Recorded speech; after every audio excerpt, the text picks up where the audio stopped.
Malcolm X. I'm Malcolm X.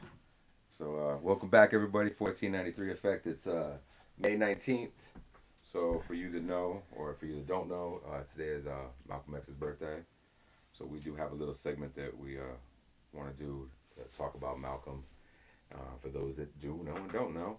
And that little clip you heard was from the end of Spike Lee's um, movie adaptation of the autobiography of Malcolm X. Um, I don't know if you saw that movie. I know I saw that I movie. saw it. It I was saw it. A good movie. it was a good movie. It was definitely a good movie. Wasn't my choice of who I would have had play Malcolm. No? No, I know that sounds crazy. It's Denzel Washington. Come on. You That would was have a good wanted that. movie. It was Iconic. he did an amazing job, and I think for those people that didn't know Malcolm, he made Malcolm friendly. You know what I Mm. mean? Malcolm to the general public when he was at his peak um, was probably the scariest black man alive. Mm. To the Americans. Mm. So White Americans. it's white Americans. Yeah. Well, it's not just white Americans. I mean, maybe even black Americans. That, to have a man that aggressive out there, saying what he was saying, and be like, man, you're about to get us all killed. Mm. I mean, but like I said, I think when the movie came around, I think Spike Lee, he had certain people that he chose from to use in his movies. Mm-hmm. And Denzel was one of those people. There were some other people that he used regularly as well, but Denzel definitely made Malcolm X friendly to bring into your living room and watch that movie, Mm. which which we needed. We needed everybody Yeah, because outside of the black community. I think that actually like boosted Malcolm X image in a modern day aspect for those who didn't know about Malcolm X or was only painted a certain image of Malcolm X. I think that movie put it more into a broader perspective. We could talk about several scenes in that movie when even the dude that he was in prison would ask him if he ever looked up the word black and the definition of it. And he's like, for what? He said, did you ever look up anything they in the scam? He's like, for what? And it's real because when you stuck in a reality and you just trying to survive, it's like I ain't got time to look in a book. I'm just trying to get by. Yeah. Or So, or when you're in that type of lifestyle, like sitting there reading books isn't what you're thinking about. mhm, When you're out there robbing people and mhm, you're a pimp, you're a hustler, you're a thief. I mean, all those things. For Malcolm's personal history, for him to evolve, you know, from that to who he was, and even where he was as a kid. His father being who his father was, and being murdered the way mm. that happened. Um, Most people today, you don't recover from that. You, His father was murdered by the Klan, right? yeah, yeah. And A then fraction of the Klan where they were living at. and in the movie adaptation of that, they show them beating him and then dragging him to the railroad tracks, Mm. and you see the train rolling up on him, which wasn't a very uncommon thing to happen, back then. Especially back then. Yeah. So I mean, it definitely is one of those scenes, early on in the movie. You're like, wow, like I wouldn't have known that this man, who we know from the speeches and such things as that, it started off with that. Mhm. Because like I said, we both lost, parents, Right. right? So we both know how hard that is, as an adult to overcome. Imagine as a child. As a child in a day and age where you don't have any rights. You don't get the You don't chance got to to say so. nothing. So an intelligent young boy, you know, following the rules, trying to do what he needs to do to get where he wants to get, and they're being like, "You're extremely smart. You're gonna go places. You're gonna be the best janitor ever." You know what I'm saying? When Right. you know, an amazing mind. Could have been whatever he wanted to, and then unfortunately, you know, went to the hustle route. Being a pimp and all the other things he was I think doing. that's why he resonates with a lot of people though. It's Yeah, the evolution of an individual, right? From how you can get from point A to point B. I mean, for me, that's why I love Malcolm's story. It's not just the outspokenness he was, how raw he was. That's all. How that's a plus, right? yeah, But it's understanding where he came from, the struggles, the paths of life that he chose, and then to take that and use those lessons of life and apply it to something that's actually in his eyes honorable, right? Even with myself developing and coming from the street life, hustling, doing this, that, and the third, and watching the things I'm doing now, it's like it's a transformation. Now, if you would have asked me 10 years ago if I would be doing what I'm doing now, I'm like, you out your mind. Even Malcolm says that, right? Yeah, you get that same thing, but it's what pulled him up, Right. and it's not just um, the readings. You also had the correspondence with Elijah Muhammad. You had somebody that was a larger than life individual who was living a life that you were told you weren't able to do. You weren't able to be more than just Mm-hmm. what it was back then. So that and the teachings, all that, it resonated with him. He Mm-hmm. dove into it, and on top of that, his past. That's that's what made him fearful. Mm-hmm. Not fearful, but he was fearless, Mm-hmm. and that's why that is one of the scariest people you could have. Somebody that's lived a street life and has moved on and then become successful. Has knowledge of self, Dude, yeah, self awareness. you can't scare that person. Mm-mm. You can't threaten that person. We listened to a clip earlier where somebody called in to talk to She Malcolm, was and like, it's "I like, hope the Klan come get you." He was yeah, like, "You know what? I'm gonna be in Mississippi next week. The Klan got full opportunity, and I'm pretty sure you could let them know because if you so openly, speaking like this, that must mean your daddy or brother's a Klansman. yeah, So you could let them know I'm gonna be out there in Mississippi." And I'm like, "That's gangster. yeah. That's a gangster." But the average, if you think about, would the average person have made a comment like that? Probably not. And nobody else in that organization was speaking like Nah, that. nobody And was. and I mean, that's as you know what, not as openly in the public, because I think people talk like that behind the scenes. Because even now, you see a lot of people, right? They talk that, rah rah and da da da, and they might actually feel that and believe that. But if you put them in a situation to actually have the opportunity to go talk like oh that yeah, or be like that, it's like you're not gonna see the individual that you hear oh yeah. preaching, behind the doors. That's you're not. It's not the same individuals. It's like in today's age, it's like being a Facebook thug, or you're The internet gangsters, internet gangster and stuff. But Malcolm being who he was the reason why the nation grew so hmm much. His background and him being able to touch people and reach people of all walks of life, they could relate to him because of hmm his journey. The fact that the membership under anybody else, any other minister was there under Elijah Muhammad's Yeah, he guidance. had the highest membership. Yeah, Yeah. nobody else did that, and ultimately that was his downfall. That's you start to people of power start to look at other people, hmm and unfortunately you You got become a target. yeah, You absolutely. And become a target. With your I'm success, you become a target. Absolutely. absolutely we can relate to that. Being in a revolutionary organization that you know we get bullseyes on our back all the time, be it for I know you got them on your jacket all the time. I got it, To man. remind I yourself of got it. Well, something? it's right there too. That's part of the Dang, you got me that's too. part You of the got me reason too. I did. I got you. You thought you was getting away from it, but no, that's why. No, but that's part of the reason why I put that on there because we do. Um, if you're going to be an outspoken individual, um, and be fearless and speak your mind and put your opinion out there, and in a respectful manner, and in return demand respect, that scares most people. hmm And It's because everybody lives in a kumbaya, reality. Like they want to live in this perfect reality, and the reality is that you could show up with a bunch of pillows to war, right? When they pulling out real weapons, them pillows ain't gonna do no, nothing for you. no. Because the reality is, you could change yourself. You could change, say, even your nation. But can you change the surrounding ones around it? Uh, How are they gonna interpret it? You think they're gonna be like, okay, oh, they got pillows. Yeah, we'll put our guns yeah, we're away. No gonna big deal. Like, no, no, nah, and that's the reality of, what shit is sometimes. yeah. And It's true. It's true. And like I said, you know, and on top of that, I think it's still to this day, Malcolm is definitely one of those figures that when people start to dig into the readings and become activists, revolutionaries, what have you, he's a big part hmm of your education process. Um, One of the issues I do see though is, um, and I get it, you people are always going to pick and choose what resonates with them the most, right? right, Um, that's what everything. well, that's just with life. But I think when it comes to Malcolm and his persona, you've gotta soak it all up, because how he was at the end is just as important as how he was in the beginning when he Mhm. was screaming by any means necessary. Mhm.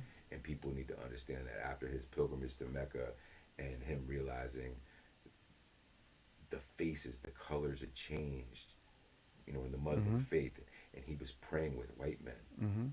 that if he was standing that close to a white man in the United States, it would have been because they were beating him, Mhm. or trying to throw him in jail. So his perception of that white devil changed. And I think a lot of people who get into, like I said, who get into this want to be a revolutionary, want to be an activist, they push that to the side because that that isn't that isn't as powerful. Mhm. It isn't as powerful as the fist in the air.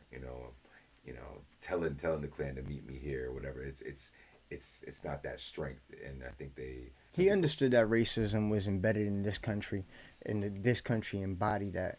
Yeah. And not saying that racism is not globally. It is absolutely globally, but when you in certain rooms, such as like religious spaces, some things trump other things. And he realized that. So when he went to Mecca, in my opinion, he started realizing that, oh shit, it's more about what your faith and belief is here versus what you look like.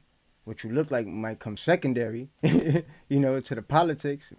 And not saying that it's not there, but what comes first would be your religious faith. Well, he was taught that with the variation of that faith here in this country is like you're Muslim, white is evil, Right. and that's really what it Yeah, came but down that to. goes back into history and, Yeah, you but know, that was Elijah Muhammad.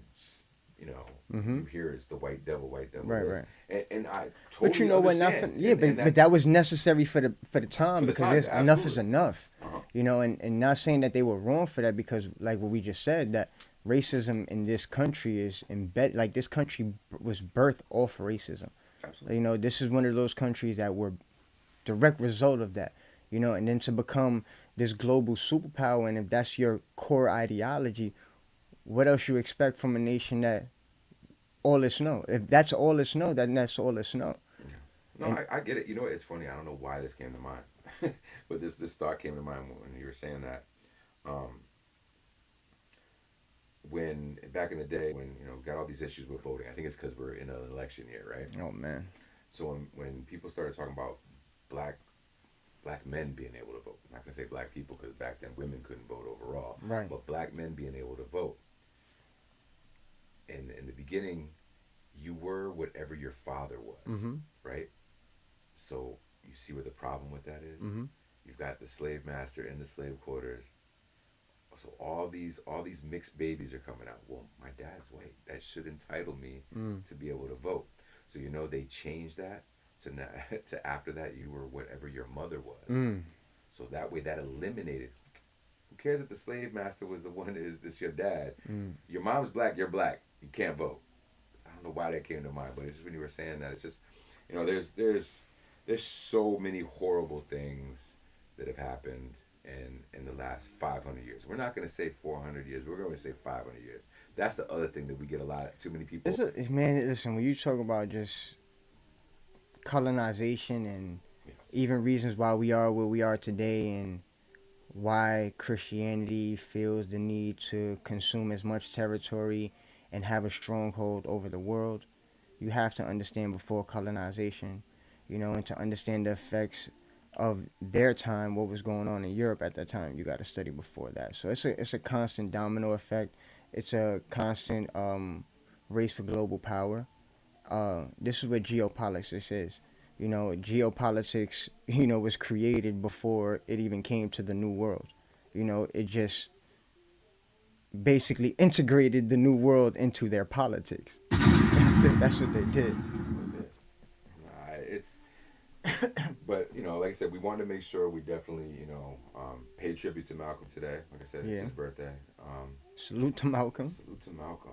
You know what? Even understanding like Malcolm's legacy, right? How influential he was is like, even like the movement of the '60s, right? They were considering themselves like the children of Malcolm, right? Because they Malcolm, fought. the Panthers were the sons of Malcolm. Right, right, Yeah, that was the title. right. And the Young Lords adopted that as well, because Absolutely. again, the Young Lords came out of, you know inspiration of the Panthers. Hmm. So to not see that correlation, like yes, they adopted not just what the Panthers, but also what Malcolm did, because again they studied Malcolm X, they studied Martin Luther King. Again, this was when Martin Luther King was assassinated. Cha Cha was in prison. There was a huge uproar, Yeah, within the black and brown, cells, because Martin Luther King meant a lot to them. So absolutely. that's like the the straw that broke the camel's back for that generation to actually wake itself up. And Absolutely. who they went through, they saw Martin Luther King, who was someone who was peaceful, Hmm. non-confrontational, and they seen what happened to him. So they're automatically going to be drawn to somebody's like, you know what? Absolutely. Fuck you. And I don't and care what you say. I don't care how you look at me. I'm here. Get the fuck out my and face. And if you can't deal with it, it is what it is. that's the funny flip side of Martin and Malcolm. Right. And it's so ironic that that's what people think. I get it, the turn the other cheek from Martin, and the marches, and the the singing and all that was great. And Malcolm's speeches were always about protecting ourselves, arming Right. ourselves, being ready. But when you looked, the way he lived his life was the most peaceful man. Mm-hmm. When you go through, I told you in the last episode, I had a copy of the FBI files. Um, when you look at the COINTEL profiles on Malcolm and Martin, if you compare both of them, Mm-hmm. and not to throw shade on Martin at all, but there's been things that have popped up, Mm-hmm. you know, but there's comments with Malcolm that are like, does this guy do anything wrong? Mm-hmm. He once he changed his life, and it was 100%, and it was for a greater purpose. It wasn't even just for himself anymore. It was for the people. And that's why so many of his speeches and the things he talks about resonated with the Panthers Mm-hmm. and the Young Lords. The reason why for us, it's about Mm-hmm. the people first and moving forward. You know, people don't get that. It's all about the average person sees the excitement Mm-hmm. and the intimidation But I on think that stage. was what was part of Malcolm's success, right? It wasn't Absolutely. just that he was a great speaker; it's that he was a great speaker and he was where he needed to be with the people on the street, Hmm. catering to their needs. And that's what Elijah Muhammad started getting a little, you know, Well, because Malcolm, pushback with him, because he's like, "Yo, we're a religious organization. We're not supposed to be standing up for this, so we're not supposed to be speaking on this. We don't need the light and attention." He's like, "Hold on, how could you be this but not advocate for this?" And it's like, it don't make no sense. no, you're absolutely right. But I said Malcolm was very charismatic, Mhm. and that is one of those things that you can't teach somebody.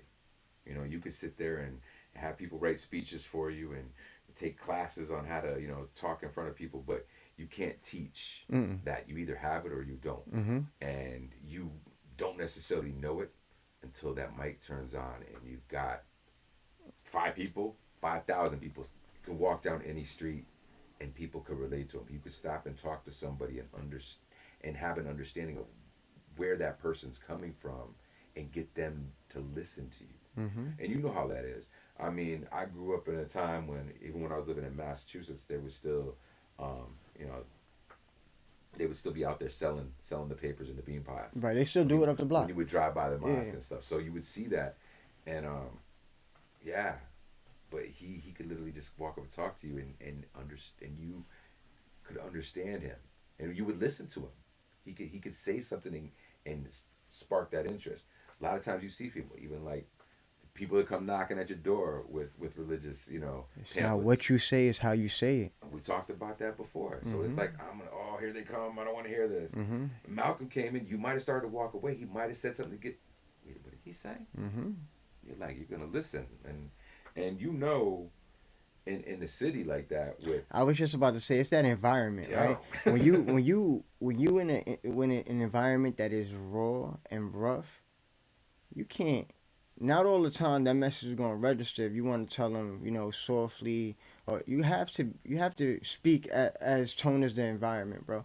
And I'm not saying curse people out, yell at people. I'm not saying all that, but sometimes you have to be brutally honest. Sometimes you have to say what it is, because we get so caught up in just trying to survive. And I say that a lot, but it's the reality, because this is why people do what they do or don't realize what situation they actually in, is because we're just trying to survive.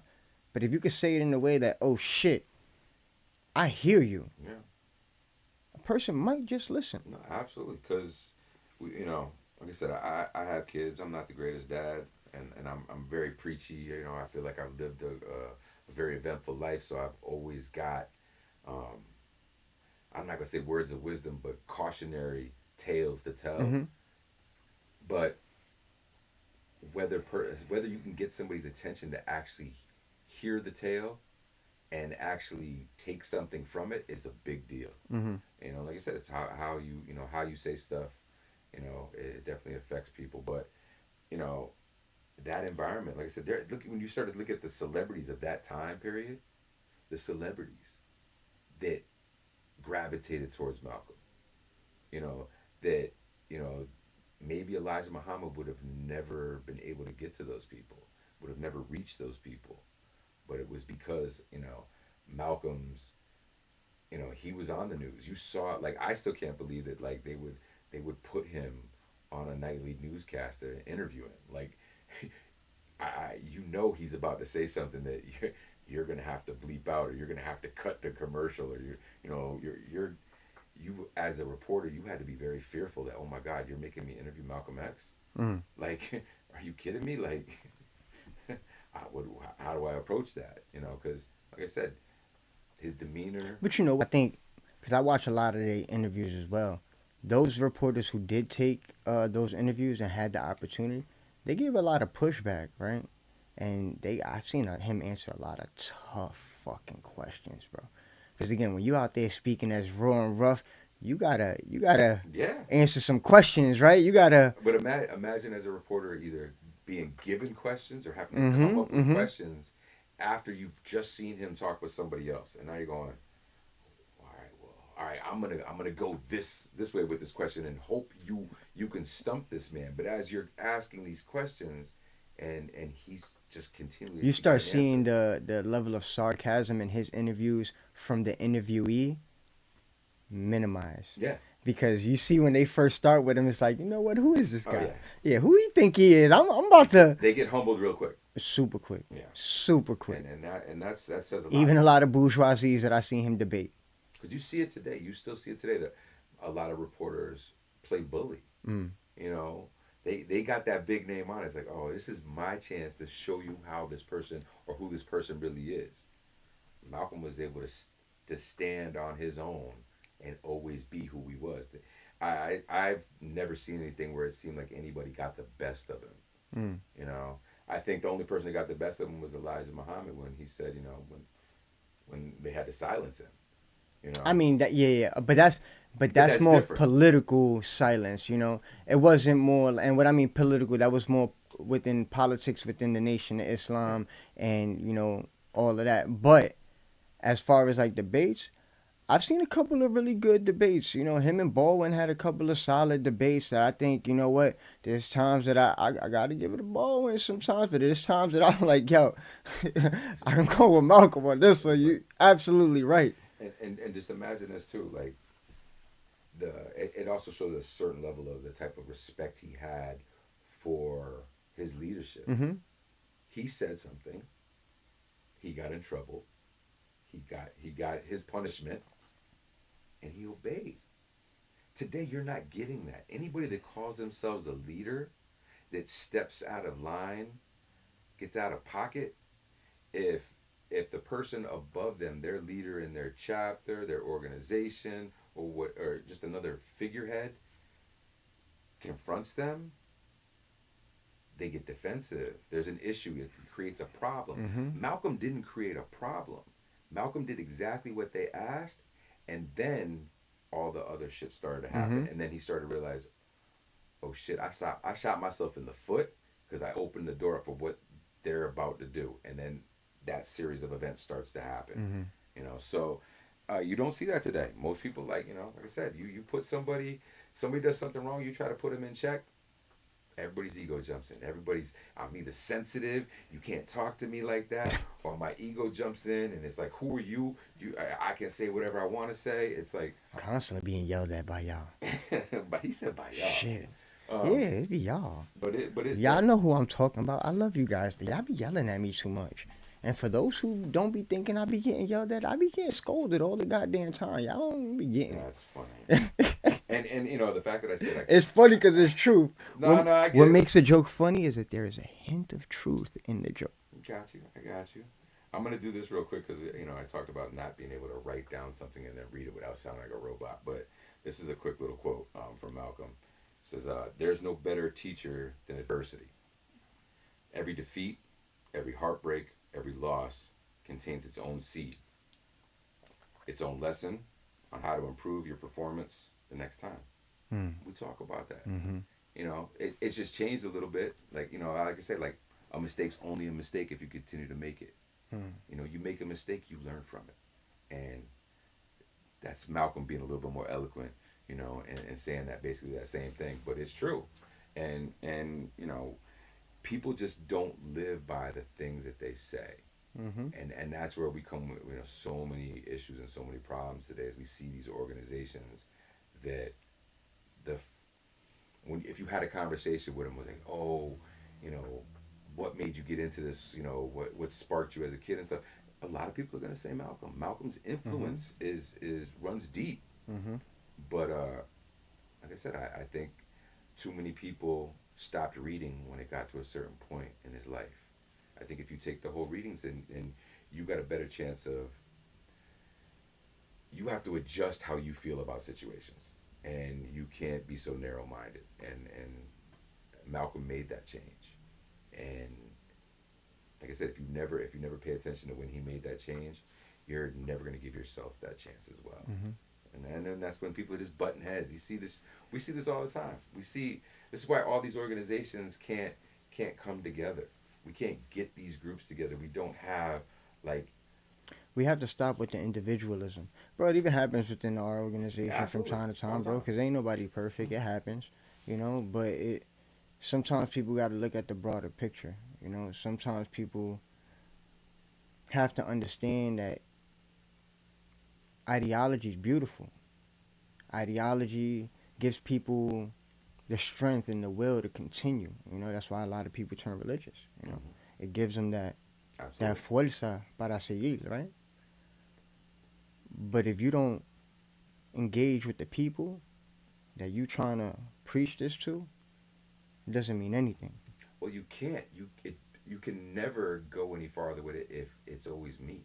Right. If I walk around going If the me, only me, thing you me, trying to give me, bro, is faith and ideology and not going to try to help me in my situation and circumstances, as a person coming from where I come from, I'm not even trying to hear you. I'm not even trying to receive that message because I don't feel like you understand my situation. I feel like you could say you do. I could feel like, I could tell you, you know, what is that going to do for me? And your response is going to be whatever ideology you have, right? hmm But what is that going to do for that individual in the moment? And yes, for the long term, if they actually understand the ideology, yeah, it could benefit and all that. But if they don't have that opportunity to even get to that thought process of the long term because they living in the right now constantly, they're gonna constantly shut you out. yeah. And no, it's right. And like I said, the times change, and you'll hear us constantly talk about this, throughout different episodes. And you've got to take the context from the past and manipulate it, change it, whatever, make adjustments to fit today. Right. That's a prime reason why we updated the 13-point program of the Young Lords, because the verbiage and Times has it, changed. it is it's Times changed has changed. to And read again, it. doesn't mean the core value of the 13-point program. No, it's just a upgrade modified Mm. version. It's not like we took any of the core. No, No, we but just needed to you have make to it you have to change the language. You have to change absolutely. certain things. And again, it's not catering to the higher ups or don't. No, it's just there's certain things today that those things technically not that they don't apply, but they're not relevant in that context. Yeah. And the way that it's being presented is and not and you have to make it so the people understand. right. Like that's what it comes down to. Like the people have to understand it. You know, for the people that are in their organizations and to read those texts, like you understand, you get it. Everybody's sharing their thoughts on these texts, and you have these great conversations. But the average person on the streets, I'm not going to say you have to dumb it down, but you have to put it in terms that they will understand. Mm-hmm. So, I you tell know, you all the time, you got to meet people where they're at. If absolutely. you, I'm not gonna say no names, but you've seen me when I first started interacting with other organizations, and it's like you could find somebody that you could relate to that comes from similar backgrounds, similar environments, but they get caught up in that 1960s, phase, right, where everything that comes out their mouth, it sounds like they in a episode of Judas and the Black Messiah, bro. And it's not to be a clown, but it's like I feel like people try to embody that so much that it becomes like a personality disorder, and they really Yeah. think they're that. And They it's like, yo, they were that because they're a product of their fucking time. they turn it into a character. Yo, yeah, our elders were a product of their time, bro. Yeah. Like even the radicalism got enhanced the way it was because of the time that they were in. Look at all the things that they got accomplished that we benefit today that we don't even realize that those are their achievements because we take them for fucking granted and don't realize that we have progressed slowly but surely. Yeah. And if we don't continue to push and change these things in society, we're gonna stay in a poor situation. So the only things that we got is what our founding father, and I'm not talking about the founding fathers of the country. I'm talking about the founding revolutionaries of our time. What they said. We just gonna we just gonna stay stuck in that period. No, you're right, and that's the problem. And too many people are like that nowadays, and we see it all the Like, you know time. what it is to tell people that 60 years ago when your parents were born and your grandparents were, in the hospital, that they didn't have the right to even read their medical chart or pick a doctor or even give the proper information of what medications are being inserted in their body. Like, you didn't have no rights as a patient 60 years ago, 50 years ago, 55 years ago, you know? 55 years ago, bro. You know? So for me, that would have been my parents. Yeah. You get what I'm saying? Yeah. No, So absolutely. mind you, your mom went into the hospital. She didn't have no direct rights, But those laws changed to activism, Absolutely. And we've The talked about that. radicalism comes from the time. Yep. To be able to get those conditions about not having any rights whatsoever, you gotta take over the fucking hospital. And that's where you got the Lincoln Hospital takeover. Go look it up. New York Times released a documentary on YouTube. It's called the Takeover. The Young Lords is a short documentary on the Young Lords and how they took over Lincoln Hospital and why. Go check that out. Yeah. But again, that was a product of their time. Yeah. The garbage cleanup. Absolutely. They collected the garbage for weeks upon weeks upon weeks upon And weeks. then what they do with it? No, hold on. What they do with it? Hold on. But right there, that what they do with it is what everybody gets focused on. Exactly. Oh, they some badasses. They threw garbage in the street and set them on fire. Yo, bro, it was weeks Yeah.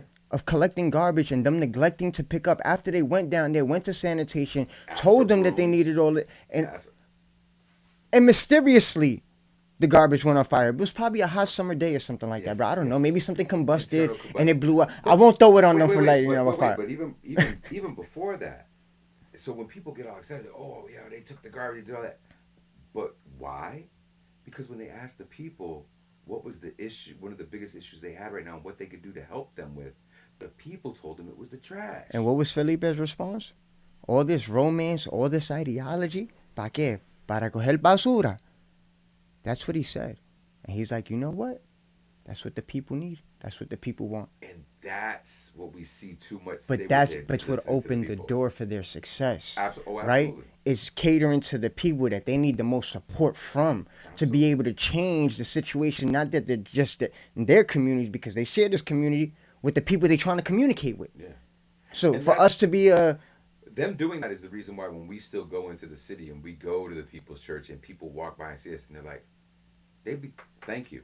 They'll say thank you to us. like if we was in the 60s. Like we were there. Like we was in the 60s. Like I And that's lit the fire. props. And That's props. And it's not to ride the train, because I know people want to be in the car. Oh, yeah, no, we Go look up what the things we've done. You know, people may not appreciate the things we've done because we have a lot more privileges in society where our successes may not seem that great to you guys on a high level compared to what the young lords have. And when you see, you know, programs that we have going on, you know, projects that we've taken over public parks and renovated them and started leagues and gone to Puerto Rico and having a consistent 68-week program in Puerto Rico being the fifth time we go down there, like, the young lords failed in Puerto Rico to an extent,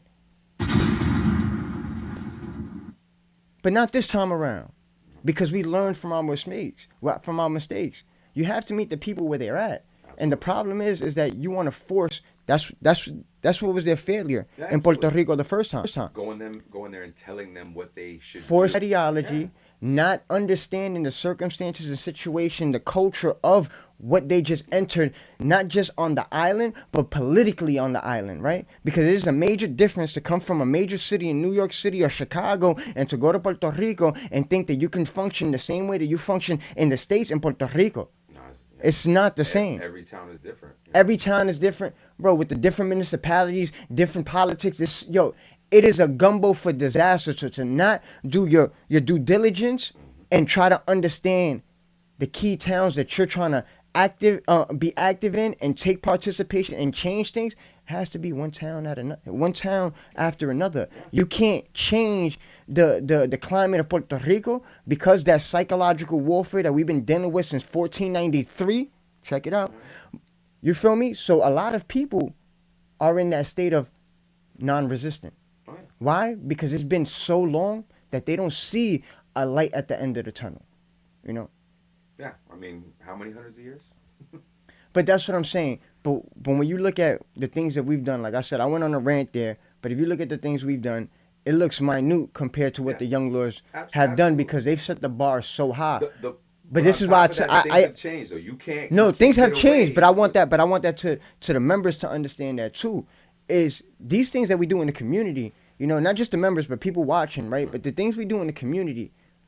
Stop trying to compete with what the elders did. Yeah, don't compete. Stop trying to do what they did because they're a product of their time, and it was the circumstances that they were in caused the effect of what they did. Absolutely. Yes, we live in harsh conditions. Yes, and change needs to happen. Yes, we are in similar conditions, but we do not live as in harsh conditions that the elders lived back then, as what we live today. Absolutely. Yeah, we may have a form of COINTEL and FBI now, and maybe even some assassinations against some leaderships in certain organizations. But you can't tell me it's as broad and as open as it was back then. They killed Malcolm in front of you. They killed Martin Luther King in front of you. They killed Fred Hampton. They killed all of these individuals in front of you, and there was no consequences. Today, it's not like that. No. Yes, we have to fight for it sometimes, but you can't tell me there's not a process today, and it's far from fucking perfect. But they can't openly kill us the way they was killing us before for standing up for our fucking rights. So when we sit there and try to live up to the standards of what they're accomplishing, we're never gonna get there. No. But I tell you for us to be successful and to be great, my bad. But for us to be successful and great, we got to find our own. We have to change in our time. You're absolutely right. And my bad. I know I went in deep. He did went in deep. I couldn't even cut him off. But I'm sorry. For us and what we do today, and like I said, I know sometimes even members in our organization be like, man, like, when are we gonna do something big? When are we gonna do one of those things? And that's that romantic aspect of things coming in where people feel like we need to do something so big. And what if any of them are watching or listening or you need to hear this, the elders who were a part of all of those huge changes and big events that you want to emulate constantly tell us, guys, you guys are doing amazing. You're doing a great job.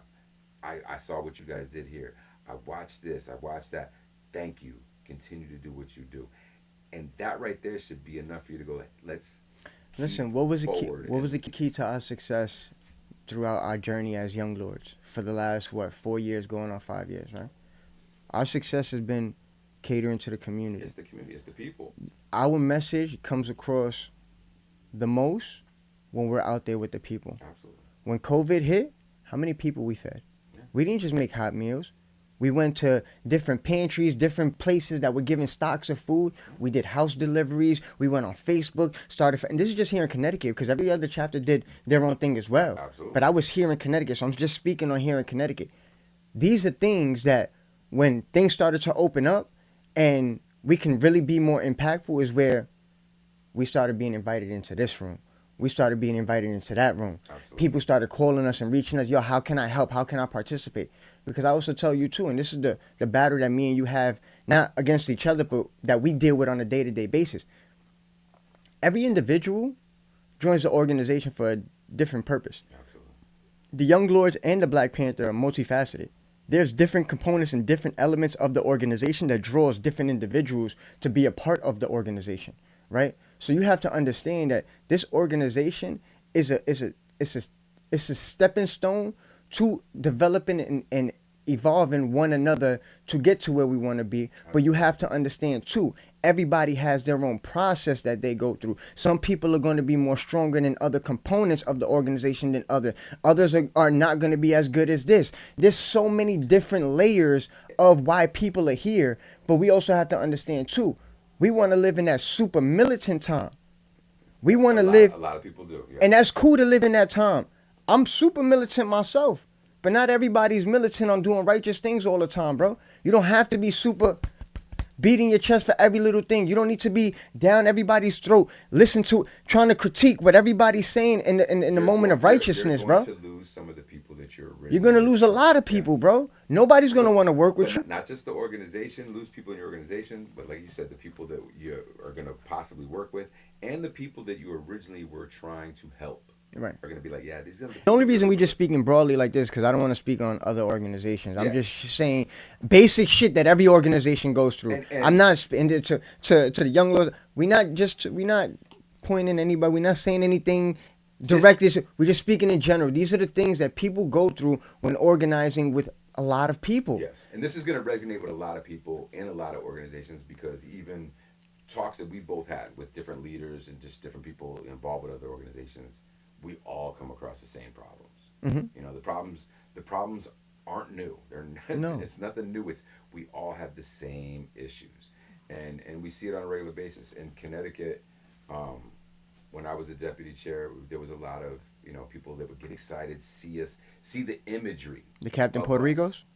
and be like, oh, yo, like I want to sign up, and they would, you get the chance to speak with them, and guide them into the organization, and then they realize, oh wait, like, so you guys aren't burning garbage in the street. You're not about to take over a hospital. You're not about to do this. Yo, but And I'm like, you guys aren't either. Like, yo, but like, it's not that. It's levels to the shit. yes, The garbage burning didn't happen that they woke up and said, let's burn fucking garbage in the middle of the street. It's a process. Of course There was it is. certain things that happened that led up to that. Absolutely. Not just in New York, but in Chicago and Philadelphia and Connecticut. Look, Yeah. the rent strike in Main Street under Willie Matos. In Bridgeport. Right? What happened with them? Yeah. They protested. The slumlords were acting up. They did a rent strike. What Bridgeport police did? Raided the fucking headquarters illegally, took all the furniture, threw it out on the street. All of these elements that led into a massive riot between the Puerto Rican community and Bridgeport police all through down East Main Street in Bridgeport, Connecticut, bro. At the same exact time that everybody else, this is why I say there's history everywhere and people don't fucking want to talk about it. That's true. But again, it was levels to this shit. They didn't just say, let's brawl out with the police.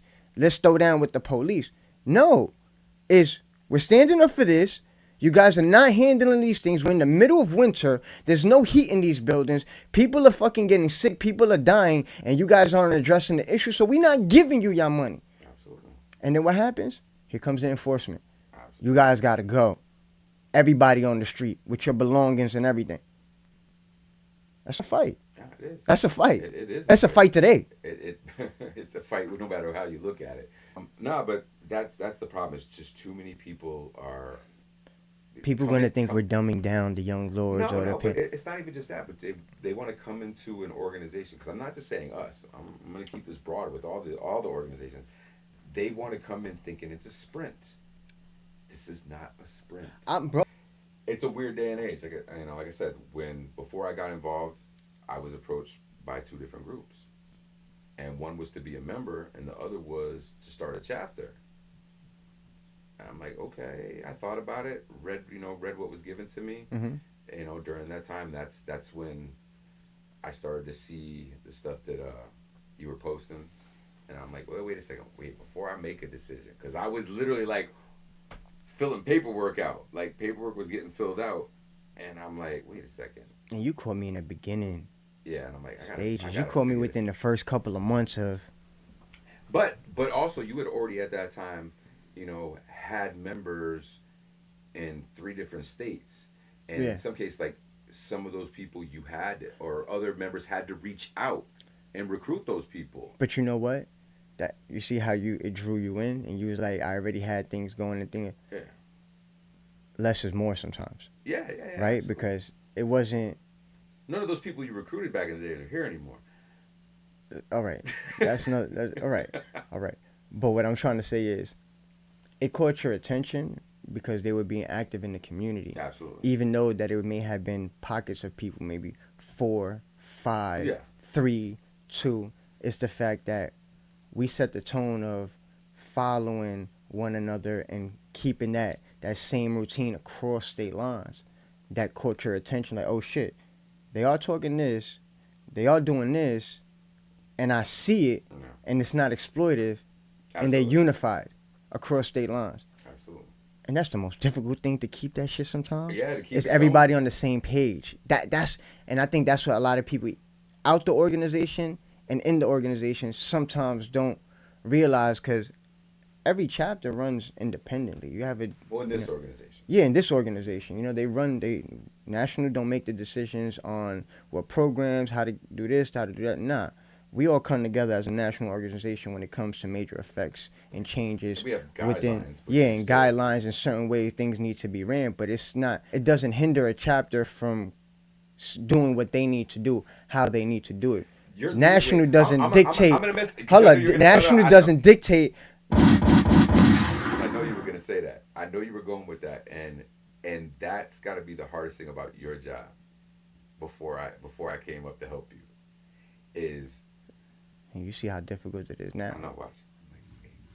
It is difficult, but what I'm saying is you could be a dictator, and in most of these organizations, Don't say that, no, bro. They're no, gonna cancel us. You can't say dictator on here. I'm gonna say what I want to say.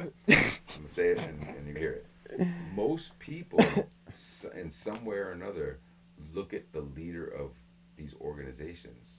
They'll get criticized as being a dictator. Everything's got to be their way. Everything's not. But I have yet to hear from anybody else in any other organization that we deal with that has chapters in other cities and other states, but as the leader of the overall organization, say that the chapters get to run themselves. I've never heard anybody say that. Okay. And I've talked to a lot of people. I've been in a lot of meetings. And it's always, when you start to talk about other organizations, like there might be an organization and it might be split. So there's 50 chapters and 25 chapters fall under this leader. And they do everything this way. Like I said, you've set guidelines. One of the main reasons that I decided to do that is also understanding where our elders failed. You know, I watch. I didn't watch. Right, let me correct myself because I wasn't there. But I watched a lot of documentaries. I've heard a lot of conversations. I've had a lot of conversations.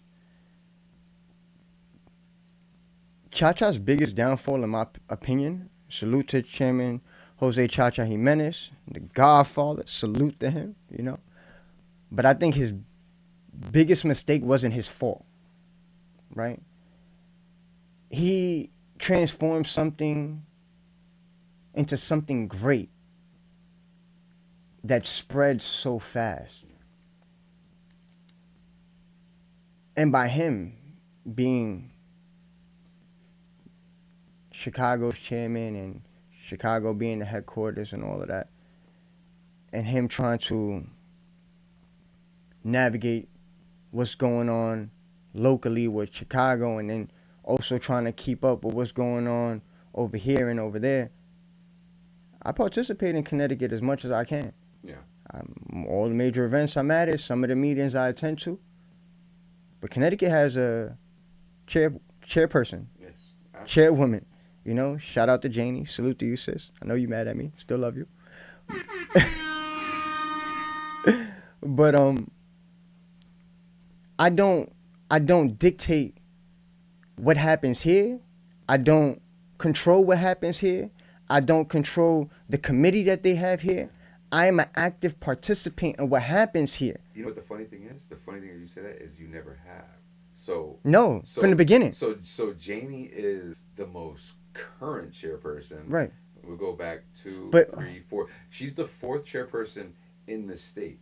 So you can go back three chairpersons to when I was the deputy chair in the state, and you. What do you need me to do? What do you? What? Hey, where you guys because gonna I feel be like my at? role is at least No, supportive to my absolutely. to the chair people and the minister of And defenses. and Not saying that I can't have relationships with everybody else, but no, I'm absolutely. the support system that I have to is the ones that I have the most responsibility, the weight on their it's shoulders. it's a balance that it's hard to do, but like you said, that might have been Cha Cha's downfall, is to be the But how? the But chairman of his chapter and the whole trying to organization. you can't have eyes, and that's what I realized. No matter how many relationships you have with people, no matter how much eyes you think you can't be in multiple places at once, and things move so fast. You have to be able to put yourself in a position where you don't spread yourself thin, and people feel like they can't get to you here, they can't get to you there, and people might say, "Oh, but you probably one of the most hardest people to get in contact with."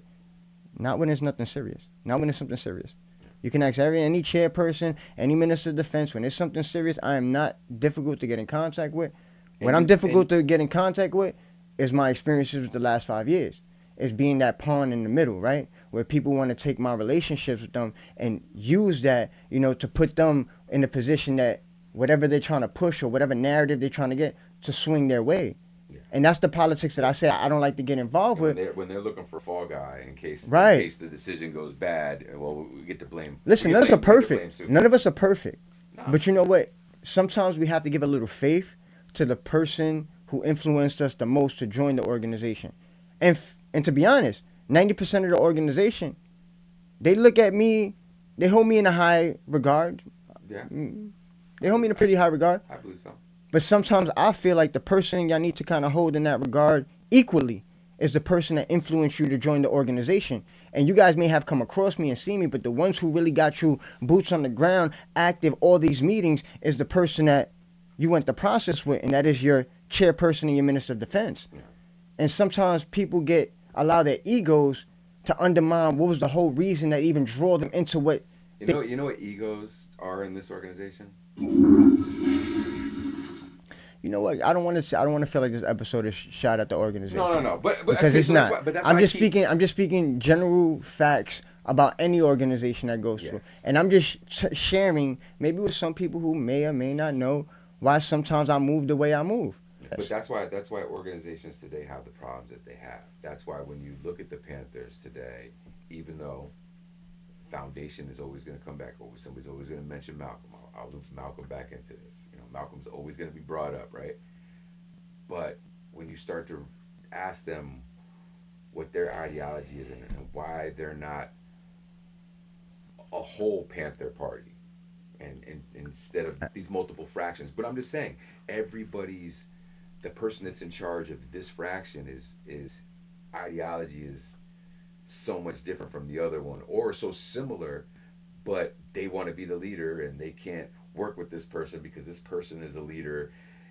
So instead of having somebody or having a central committee of all these different chapters, you end up with all these different fractions. They can't work together, and that's what makes. But like I said, when you don't allow people to cater to their community the way they need to cater to their community, you're gonna get pushback. And the problem is that you don't live in their circumstances and their conditions. So for you to constantly tell them what to do or not do or how to do things is out of pocket because you're not in those situations. I told you from a very early stage, it's hard for me to tell Florida what to do if I don't live in Florida's conditions. Yeah. I can give them advice, I can guide them, I can tell them my perspective, I can give my connections, I can call people, I can do all of these things to help them. But in reality, they're the ones who live in their circumstances. They're the ones who know where they'll be successful and where they'll be shut out. That goes for Chicago, that goes for Ohio, that goes for Connecticut, New York, and so on and so forth. Absolutely, but that's where you've also been successful with certain things too, is you've actually been to all the places that you have a chapter. As a national chairperson, when you start to look at the organizations that start to grow, you might not ever get the chance to go to where some of your chapters are. You know what I'm saying? Bro, but Depending me, on me how and you fast spoke the about growth. this. I see majority of the organization like family, whether people see it like that or not. Because Nah, I'm not gonna say I think it's everybody like everybody all the time. no, I no, won't say that, but no, but that and that should go be. and that goes for people about me. I know, bro. I know, I rub people the wrong But way it sometimes. should be like But I that. gotta be honest with you. I do. If I rub you the wrong way, it's never out of malicious intent. Yeah. You know, if I say something, in a way, I'm probably just talking passionate. I've never belittled nobody in the organization. Since I went through my transformation of what happened with my pops and my other life experiences and all that, I think I've come into a place where I'm very open minded on even how to address people, how to talk to people, and even looking at things from their perspective at times. I You got feel you. me? Go ahead. Dang, he got me. I got you. No, and the only reason why I'm stopping you there is because what you just said made me think of something that you were talking about, and you showed me a clip. So something happened recently, and there's a clip going around with AOC Oh, the Congress, and a couple Congress. and a couple other Congress Yeah, people yeah. that disrespect and how you could just people are just talking to people crazily, and these are people that should talk to each other in a certain manner. You should respect these people in order for us to work together and get stuff done. But You could probably elaborate more on what happened. I seen a little bit. It was Congress. They were all debating. One of the ladies. Let me see if I can find the audio really quick. But yeah, this is the audio clip. Most of y'all probably heard of this, so y'all probably heard the little clip. But I guess he trying to bring a point here. Let's get to it. Do you know what we're here for? You know we're here about Just a, AG. I don't think you know what you're here President. for. Well, you the one talking about. I guess I you still think your stuck in fake the courtroom. eyelashes are messing up. No, what you're ain't reading. nothing. Hold on. Listen. Order. I would like to move to take down Ms. Green's words. That is absolutely unacceptable. How dare you Meeting will attack the suspend, physical meeting will appearance of another suspend. person? Are your Move feelings hurt? her words down. Aw. Oh, girl, baby girl. Oh, really? Don't even play. Baby girl? I don't think We are gonna move and we're gonna take your words down. I Thank you very second that motion. So, I believe she Chair must apologize. recognizes No. She must Perry. apologize. Okay, hold on. Then after Mr. Perry's gonna be recognized, then Ms. Green I'm not has 4 minutes and apologizing. 21 Well, seconds. then Okay, you're reserve not the right to striking your object. words. I am You're not not apologizing. Now let's go. Come on, guys. Why don't you debate me? Mr. Chairman, the I think it's minority. pretty self-evident. You're not. Yeah, you're out not. of order. You don't have enough You're out of order. intelligence. Chair recognizes Mr. Perry. Okay, move to strike. I'd like to I strike move to those. strike. I gotta pause it right there. I'm gonna let it play again, but for her to listen, You've elected those people into those positions to speak on your behalf on issues that are important for the people in this country, and it turns into a reality show. It turned into the Bad Girls Club. it's a, you know what? I don't think. If it was Love and Hip Hop, somebody would have got a drink thrown at them. Somebody's hair would have got snatched. That's what it sounded like was about to happen. Yeah, but I don't even know how something like that could even be permitted from the beginning. All right, because a lot of what AOC and Jasmine, what they were doing was responding to someone who was allowed to bring that type of energy into the space that they're in, understanding that this is not the time or the place to projecting your personal humor or your insults, amongst anybody on the board, bro. Like Absolutely. that's where our tax dollars go to. But you didn't see how both of them responded though. Yeah. AOC. I'm talking about AOC right now. Oh please, baby. I ain't gonna lie, that was low key funny. The baby girl thing. That was low-key extremely funny. But it definitely did. It seems so out of character. Like you probably never really responded to anything like that in your life.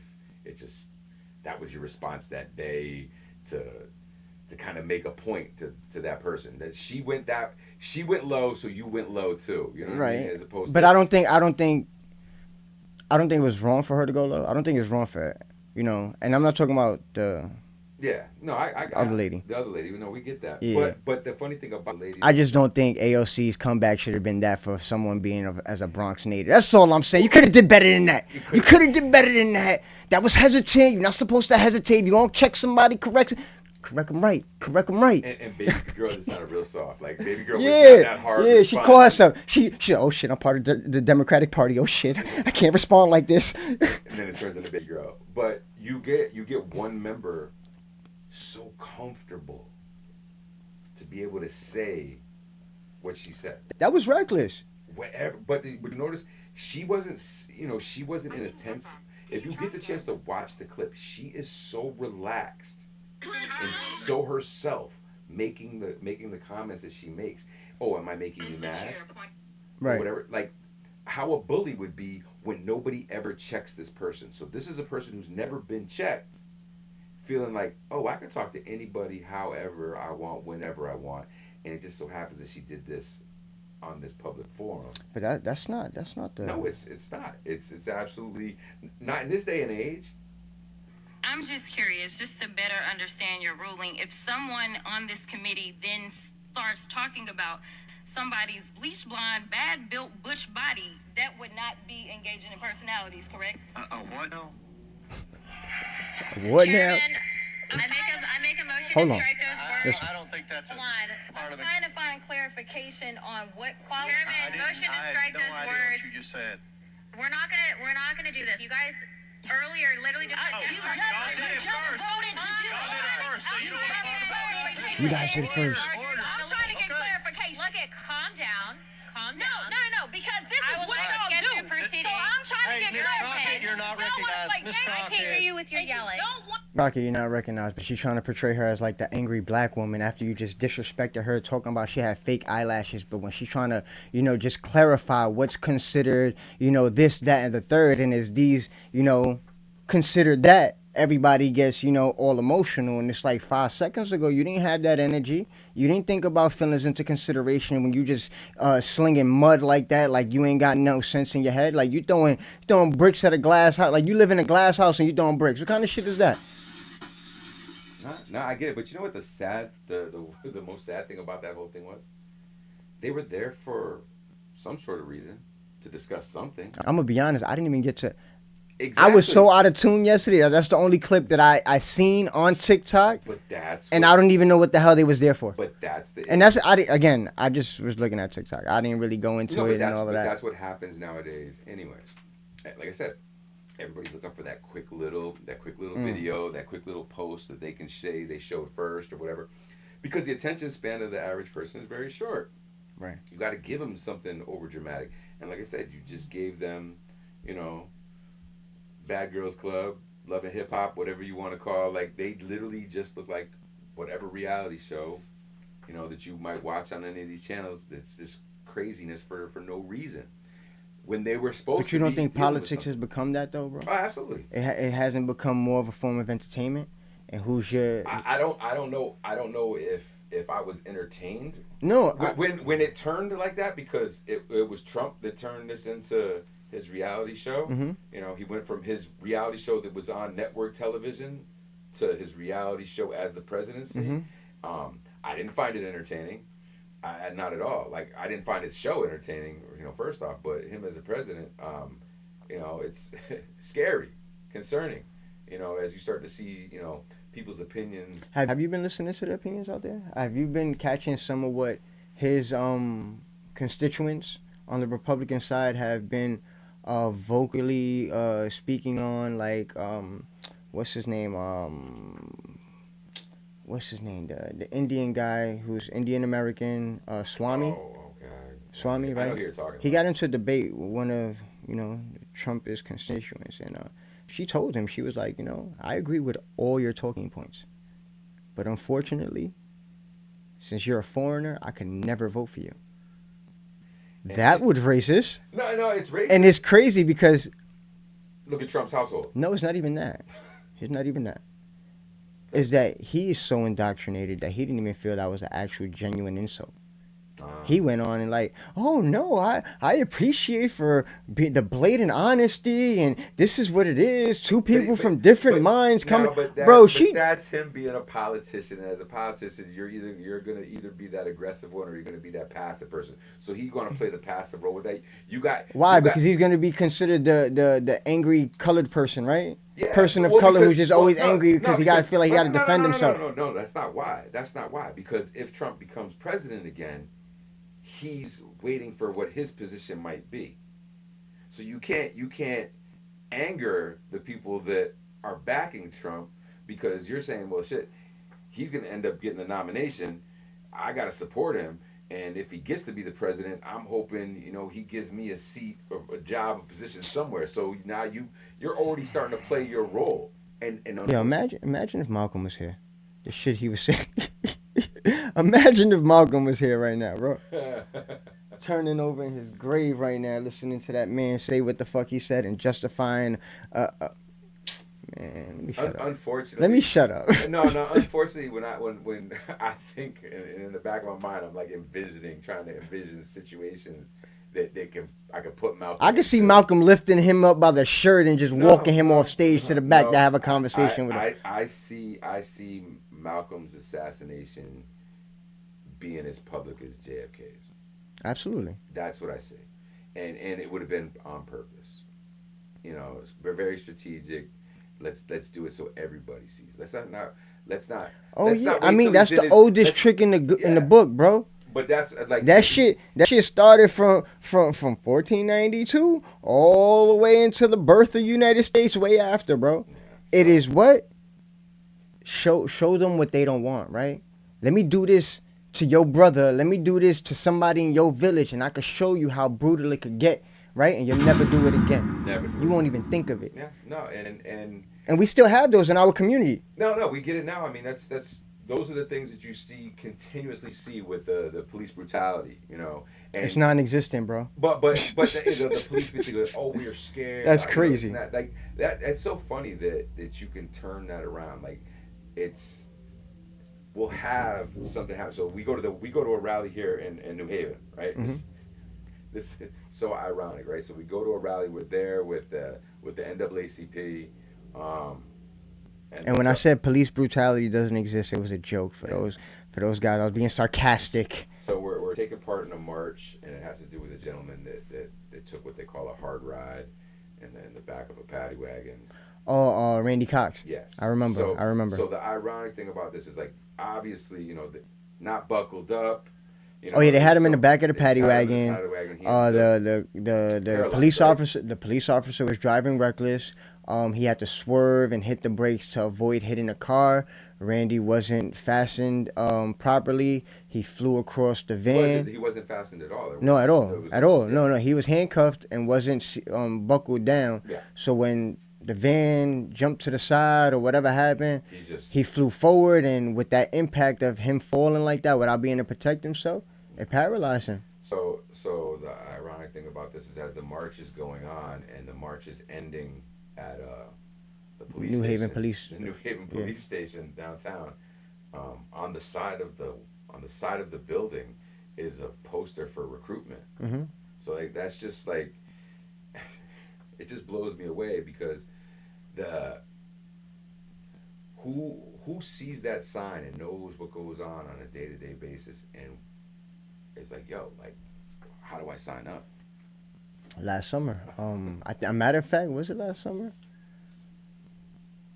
Yeah, I think it was last summer. They do like a music festival in the Green. They'll do like for a week straight. They'll do like different genres and all that. It's all summer. It's on like Friday or Saturday all throughout the summer. So I went down there one night and was hanging out, got the beach chair, listening to the music and stuff, and a police officer comes up to me, African American, and I was smoking my joint, sitting there chilling, just vibing out to the music, and he's like, you ever thought about da da da? And I looked at him, and if it was a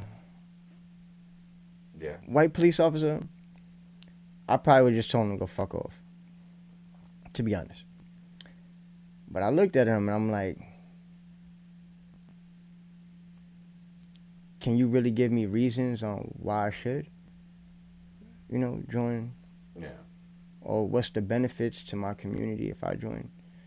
Especially when we have to conform to the system that's already put in place. Yeah, we're trying to change it, but if you have to constantly protect one another versus protect the rights of the people in the community, how beneficial is going to be for myself or the community if I conform to being a police officer as a minority, right? Minorities being that I won't subject myself to the system that's already created, right? Is that beneficial for me in the community to do that? And he's like, yo, good day, brother. Have a good day. I'll talk to you. But- I'll talk but to you his- later. but his But he wasn't response- disrespectful. It No, wasn't a no. It was something that I had to just ask, bro, because I believe we need our But- people to be in those positions, right? Mhm. And I believe within time things will start changing as we start entering these spaces more. But at the same token, if we're not careful and aware of the reasons why a lot of police officers and people join these jobs is to change the system and to change Absolutely. the. If we don't grab to that and keep to that, you're gonna continue to fall to the cycle, and what you're gonna start doing is adopting the old ways and start treating your people exactly how they want you to treat your people. Why? Because unfortunately, people of color patrol people of color community. Yeah. Every police officer that I came into action with in New York City, where I'm from, Mhm. you had a white captain, but the ones who pulled me over, the ones who threw me on the floor, the ones who pat me down every 5 minutes and harassed, Latino, Yeah. African American, or from other places. But okay, hold on, sweetie. But you know where that came from, though, right? You know where that came Yeah. from, right? The 10-point program, Mm. the Panthers 10-point program. They want to be policed by Yeah. people of their own color. Mm-hmm. So the system's like, all right, we'll give you police of your own color, but the one in charge is not. Right. And the pressure that he puts down on them to do certain things in order to prove their loyalty to that gang makes them do the things that they do. That starts off that horrible cycle, Mm. and then it goes from there. Because then you get some people that feel like they're better than people. You get some people that, like I said, power changes people. So then let me ask you, right? So bringing it back to the organization, right? And policing the communities and all that. You've done gigs with me with the organization where we've played security Mhm. at festivals, parades. I think our largest crowd is always in Providence. I don't think we're doing it this year, but No. the last 3 years when we did Providence, I want to say 2,000 people. Easy. Anywhere from like 2 to 5, depending. Easy. The years have been different. Some years Easy. have been busier than others, and And no problems. hold on, but I think when people think that we do security, it's like the police tell us what to do and how to do this, and we don't really have no say so. And we're really like just like No. a Chuck E. Cheese security guard. Yeah, like no, so I'll break it down. I'll break it down for the people. So when you have events like that, like a festival or something, the city requires you to have so many officers per 100 or 1,000 people you're expecting to have in Mhm. attendance. So at this festival in Rhode Island,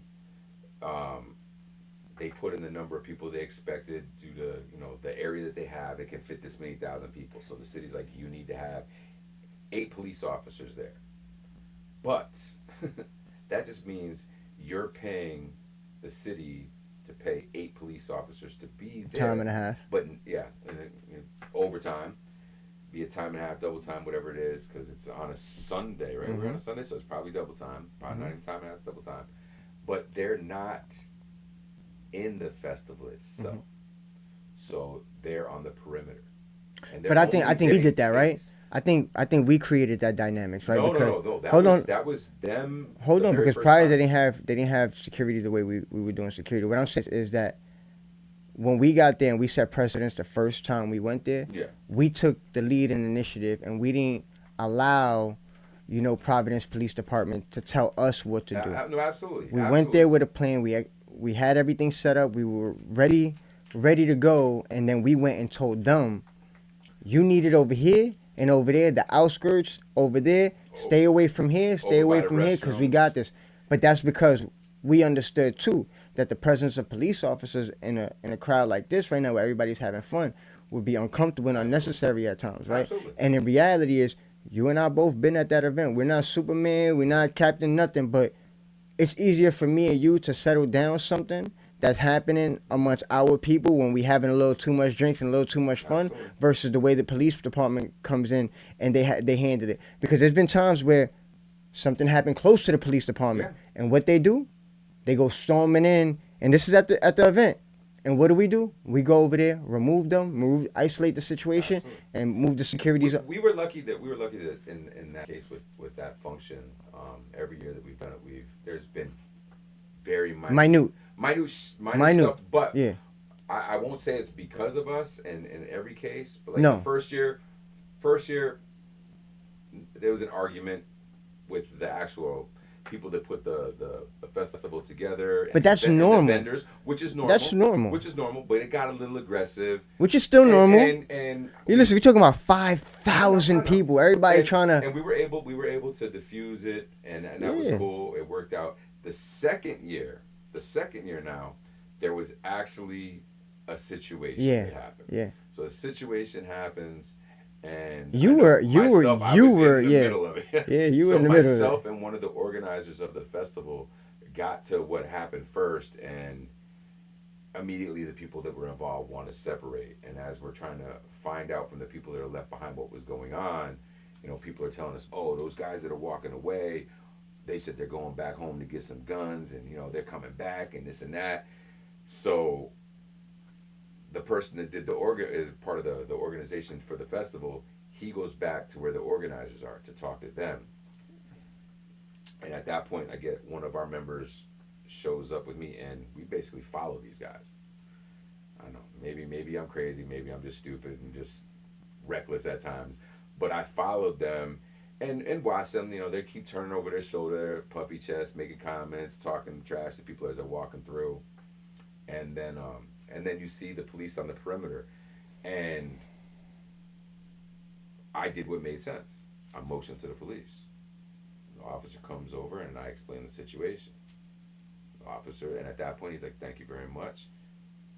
At that point, my authority, I used all the authority I had, but at that point, for what the issue was with those, Just not let them. Don't let them back in. Yeah. Yeah. It And- wasn't and- that. Oh, they got a yeah. gun and all. No, Yeah. no. They went over there and it's like, all right, you You guys listen. There's gotta an go. issue. And Keep that them was out it. over there, so that way. But that's smart too. Why? Because you knew the situation, and people may say, "Oh, he fucking told the cops, bro. He didn't tell them he had a fucking gun. He could have did all types of washing." What he said is, yo, listen, they already left. Just make sure they don't come back because it was a little altercation. Yeah. And that minimizes, because you know what, he could have said, yo, they got a gun. And And what would have happened? just A whole big chaos, yeah. bro. We had a wrestling ring in the middle of the festival. Literally. It would have been a Literally. full-on battle Yeah, rumble. shout out to the wrestlers because they made it lit. Yo, They made it lit. But the funny thing is, let's connect this back to what you were saying in the beginning of that. So after they escort them out of the festival and out of the park, officer comes over to me. It's the lieutenant. The Boricua. That's what I was going to say. Got you. The lieutenant gives me his card.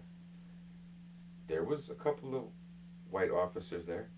They didn't send the white officer. No, yeah. And I don't even know if they sent him over. But I know he came over to be like, thank you. You guys did a great job. So the next year, he's like, hey, when we go to plan this next year, People gonna think we bigging up the police. Nah. But this was a great a compliment from them to us, because what they gotta understand is we max out at 10 people. I think we had 12. Not the second year. The first year we had more. The second year was 10. It was Right, 10. because they only asked for 10. Yeah. So 10 people for a few thousand people, and we're the ones that are actually, hey, you can't have that bottle of liquor here. Hey, you can't do this here. Like, we're the ones that actually have to be the bad guys, right? In and out throughout the crowd. So the police don't want to do that. How do you feel when people say, "Oh, but you just doing the police dirty work"? No, and in my opinion, my response was all the time, I was hired by the people that put on this event so you could have a good time and continue this in every year. Yeah, because we're not hired. We Yeah, don't even engage with the police like yeah, that. yeah, exactly. So, but it was crazy that so that officer said, "Hey, they have a meeting like a few weeks before this. Hmm. You know, I hope to see you guys there next year." Right, and which was. And so like so it was great that he was like, "Hey, if this is who they're using for security, then literally we can trust that they're going to handle the situation, and it gives us that opportunity." So I want to take that and lead into something else. So we do a lot of security in the past with events, protests, rallies, whatever, and a lot of times any interaction with the police by the people that are at these rallies and protests gets looked at very negatively. I know I've been you're the criticized. only one. I've been You're the criticized. only one Hey. who I see that takes the initiative sometimes, and It's not out of fear or anything else. People but I gotta think people misconstrue why you go speak to them sometimes. Yes. And again, I wouldn't go speak to them. We I two know that. different people. You're a lot more mature than me at times, and sometimes, there's a way to do things. And again, don't get it confused that he's conforming to anything. You don't know what conversation he's having with them, and that's what I think people get fucked up. Yeah, they just is see that me you talking don't to they the don't know police and they're what like, you're talking to them about Why is and he all of talking that to the shit. police? What's going on? And I'm like, I want them to know that we know what we're doing. And like we've had issues and it's like, oh, this is going on, and they're like, oh, you guys are, which route are you guys taking? We're taking that route. And they're like, all right, we're gonna set up some cars to go in front of you. All right, cool.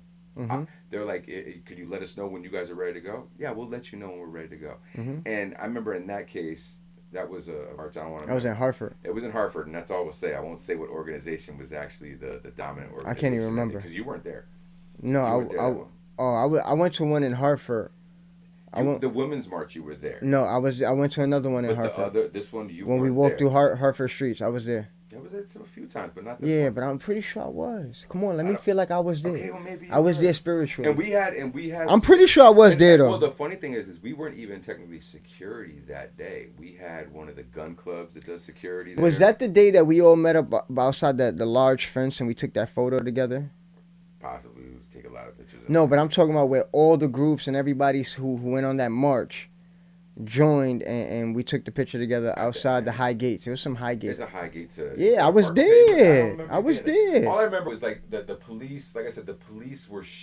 There's one vehicle there. Then there's another vehicle. Then there's another vehicle. And I'm sitting there going, all right, somebody needs to say something to them Hmm. because and my train of thought is it's either they're gonna come at us, and this is gonna get ugly, or I'm gonna find out why you're here, and I'm gonna tell you why we're here, and just stay out of the way. And the history of the organization that called everybody to action that day had issues at other rallies and other marches. Mm. I've seen video footage. I've seen problems that they've had with stopping traffic. And in my mind, I'm like, all the police are gonna do right now is pull a couple cars in front of us and clear the street. We're gonna go down one of the busier streets in Hartford, Connecticut, and we're gonna walk as slow or as fast as we want. So we're still gonna shut down the street for like a half an hour. People are gonna get. And we're not pissed. asking for permission. No, we didn't ask for permission. We're not asking for but permission. the cop, like, the fact that you're able to get the cops to be like, they're just gonna stop the cars so we can do what we wanted to do. And we had the people on the side of the roads, people popping out of their windows, cheering, and I was there. I'm telling and you, I were was there. I got stuck at the front, so maybe that's why I don't remember. I was And I'm pulling the getting old. damn cart, I believe. Yes, you were. You were pulling the cart. Yeah, I was pulling the damn You cart. were pulling the cart. I was pulling the cart the time before that. Yeah. But so yeah, so like I remember saying something to the cops, and I was like, listen, it's that easy sometimes. Oh yeah, but we don't like to talk to the pigs inside. I'm like, I get that, bro. I don't like talking to the pigs But either. here's the thing, like, I can see where they are, right? I know where they are. If you march on your own, and now you got to deal with the traffic, that you're inconveniencing the people in your neighborhood, they don't care what you're marching for. Mm. I got to go to work. You just shut down my street for 30 minutes. Get out my fucking way. Mm. I saw that in footage where people try to honk in their horns and driving by, and people get bumped by cars and it starts something else. The cops are watching off in the background waiting for that. Mm-hmm. But if you put them in another situation where now What's your job, officer? What is your job? Public service. Public service, but what does it say on your vehicle? Protect and serve. Right? I don't know. Most. I'm gonna be honest. Most, I don't most, even. no, I I'm try just not saying. to look anymore. Every time I see a cop car coming, I'm like this, But I'm just bro. saying. But if you see most police vehicles, right? It says that protect and serve and protect, whatever motto. I need you to go up there and do your job. We got something to do here. You're a public servant. They're still public servants. Serve us and let's go. And we've gotten a better response when we've done that because we don't get interrupted. There's no confrontation. The cops are always looking for that confrontation. You know what I'm saying? And unfortunately, most of the times when you have a confrontation in a big crowd like that, the person or the people that are there for the right reason are the ones that the finger gets pointed at as the ones that started it, and now it's the whole situation has been turned into something negative, and they everybody lose track of why you were there in the first place, and that's huge. But you gotta play the game. You gotta learn how to play the game, and we've been successful so far. I'll knock on some wood because there's been a couple times we've had a couple rallies that I was like, man, this is about to get ugly. We've had organizers be like, yo, shut the street down. What happened? Yeah, I'm not gonna name which rally it was, but we had somebody tell us to shut the street down. Yeah, and what? I'm like, you don't have the numbers to do that. How about the one where all the cops are up against the fence watching us? excuse me. What happened to the I don't want to say what rally it was. Right. But we was downtown New Haven. It was a huge fucking rally. I'm talking about maybe 300-400 people popped out. And there was a soul concert across the street. That's the same one I'm talking about. And they wanted to overthrow the stage. Yeah. But that was because they wanted to be but heard. That was the end of that. But they didn't realize the demographic of people who was across the street, and they didn't realize the anthems that they were playing. Yeah. So the funny thing is Boyándolo, right? Like they're playing the old spirituals from the civil rights movement because they're just setting up. They're doing their sound check and people are just starting to show up. There's already the Green in New Haven is already full of police officers. But it's a Friday. It's a Friday, and the street that we're on has still got people parked on the street. And this is the concerts that we talk about, right? Yes. The all summer concert. All summer. And this weekend happened to be what? It was Soul Weekend, bro. It was an old school R&B concert, and so as they're like, oh, let's take over the street, and I'm sitting there like, the police are not watching this concert anymore. They're like not watching them set up. All the police that are downtown are turned their back to the show and the stage and are watching us, and we're just sitting there going, oh crap, this is gonna be bad. We're fighting off keeping them from taking the street because we don't have the numbers yet. But that's what we were saying, right? Yes. Leave it in the street. Leave the people across the street alone. We already took over the street. And then we took over New Haven Police Department couldn't control how big the crowd got, shutting down the main intersection. What intersection is that? Right across the street from the courthouse that we were standing in front of. Court Street. Right? That's Court Street, right? So the whole Court Street was shut down. Yeah. Traffic couldn't. It was 3 o'clock, 4 o'clock, it was around 5, 6 o'clock in the afternoon. It was in the middle of rush hour. We shut New Haven downtown down. So let the Why did you need? What was the point of crossing the street that people who 90% of them were older people, senior people who went through the civil rights movement, that is turning around, cheering what's going on. You want to go over there and overthrow their shit? Not understanding that they was you 50, 60 years ago, bro. Not knowing who's over there. Not knowing what the police were waiting for something to happen. So this is the funny thing about that. Let's talk about that too, Sylvie. As the crowd increased, we no longer had to take the street over because the crowd took the street over. But until that process happened, before that, who had to regulate the car? We were sitting there. Yo, Ian was the crossing guard because no lie, if it wasn't for him, you know how many people would have been hit by a car? Because buses, cars didn't give a fuck that day. Standing in the middle of the street, we literally shut down. We took over one lane and we had 2 lanes of traffic. I'm sitting there we've got one car going one way, another one's going the other way, and then the crowd gets bigger. Now we've only got it's like one lane. 4 lanes? I think a 3 lane, 3, 4, yeah. But we got it down to like we managed it until the street was clear. And once all the vehicles weren't parked on the street anymore, the cops then got smart enough to block off the street. But as the talk started to go, is hey, we're about to start the march. This is where things got a little interesting. Which you And- came up to me, you was like, "Yo, Yeah, what I told you?" yeah, I said, "Bad idea." yeah. I'm like, I said, "Dude, "Yo, I we just not doing overheard that." They're gonna take over the stage. What do you want to do?" And I said, "We're not doing that." and the reason why, and so this is also what makes this story so crazy is, you know, this is a to us. And this is again, a people may family-based disagree. organization. People may disagree. Absolutely. But you wasn't there. You're not reading. your kids there. You're not reading the crowd. You're not reading the people. You're not reading your surroundings. You're caught up in your emotions and what's going on in the moment because we all human. It happens. He was in the middle. Oh yeah. There was. The crowd was growing. This was all right. This that was in the concert middle of is- Roe versus Wade, guys. The overturning of Roe. So internationally, I mean, within at least here in the States, right? The temperature was high.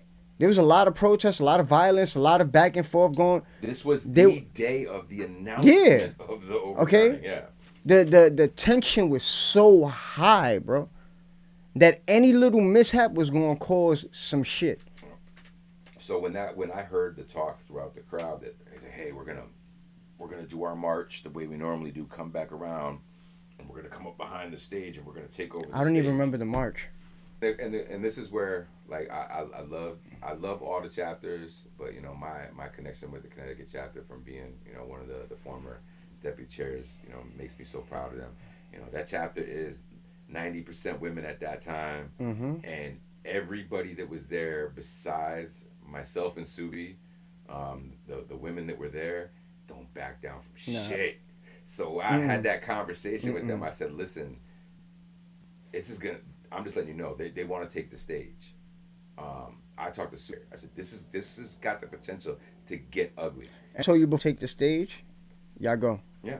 So And it's because the reality is what's gonna happen to that outcome. You're gonna have innocent Yeah. seniors hurt on the fucking green, yeah. and you're gonna have comrades who are out here protesting for a right reason get hurt for a misunderstanding. And Because that's what it was. And it's all They gonna took be- offense. They like, why are they playing this music?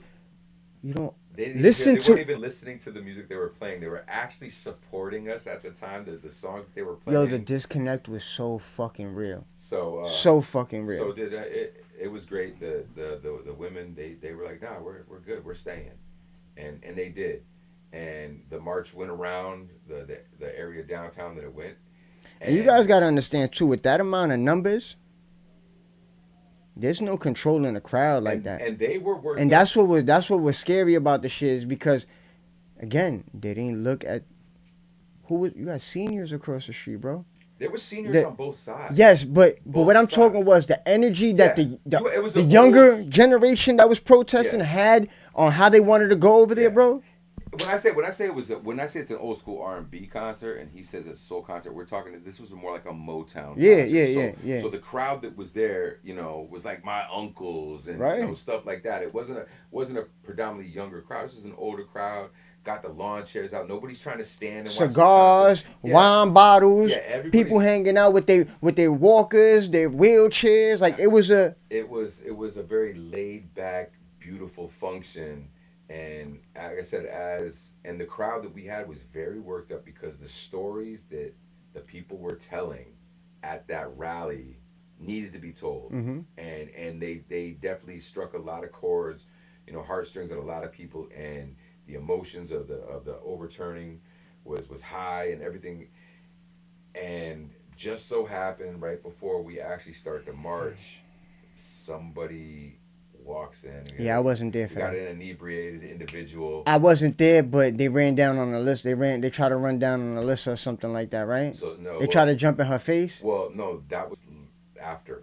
So, But that was around the same. so this person actually came over. So I flanked him, and as he turned around, and I got his attention, and almost immediately I was surrounded by the rest of the members of the chapter, and like I said, I got bunch of women that don't back down from shit. I was able to step They back. scared the shit out of me on a And day this to day, was bro. this was Denny. Shout out to Denny. Love you, miss you. Need to see you back soon. Salute. You know, military background of her own, got in this dude's face, and she just stayed by his side as he was ready to get some people really riled. He was inebriated, and he didn't care. You know what I'm saying? And it would have gotten very ugly.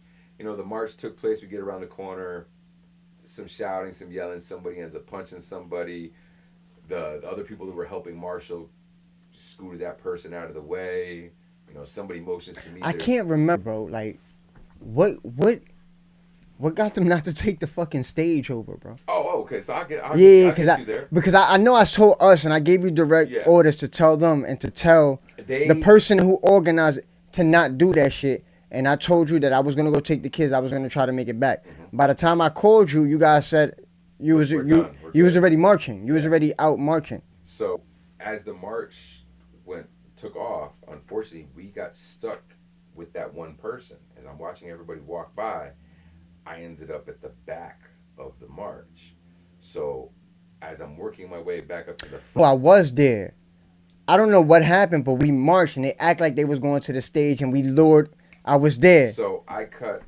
My so bad, I- guys. My I bad, cut- guys. I cut through the crowd to see the incident where the guy gets punched, and he's getting everybody riled up. Two of the guys that do security from one of the gun clubs were, you know, staying nearby him and had him at bay. Right, the John Brown Gun Club. Yes. Salute to them. They do a lot of security for us from time to time. Amazing job. I love those Yeah. guys too. They're extremely helpful. Come locked and loaded too. Fuck around and find out.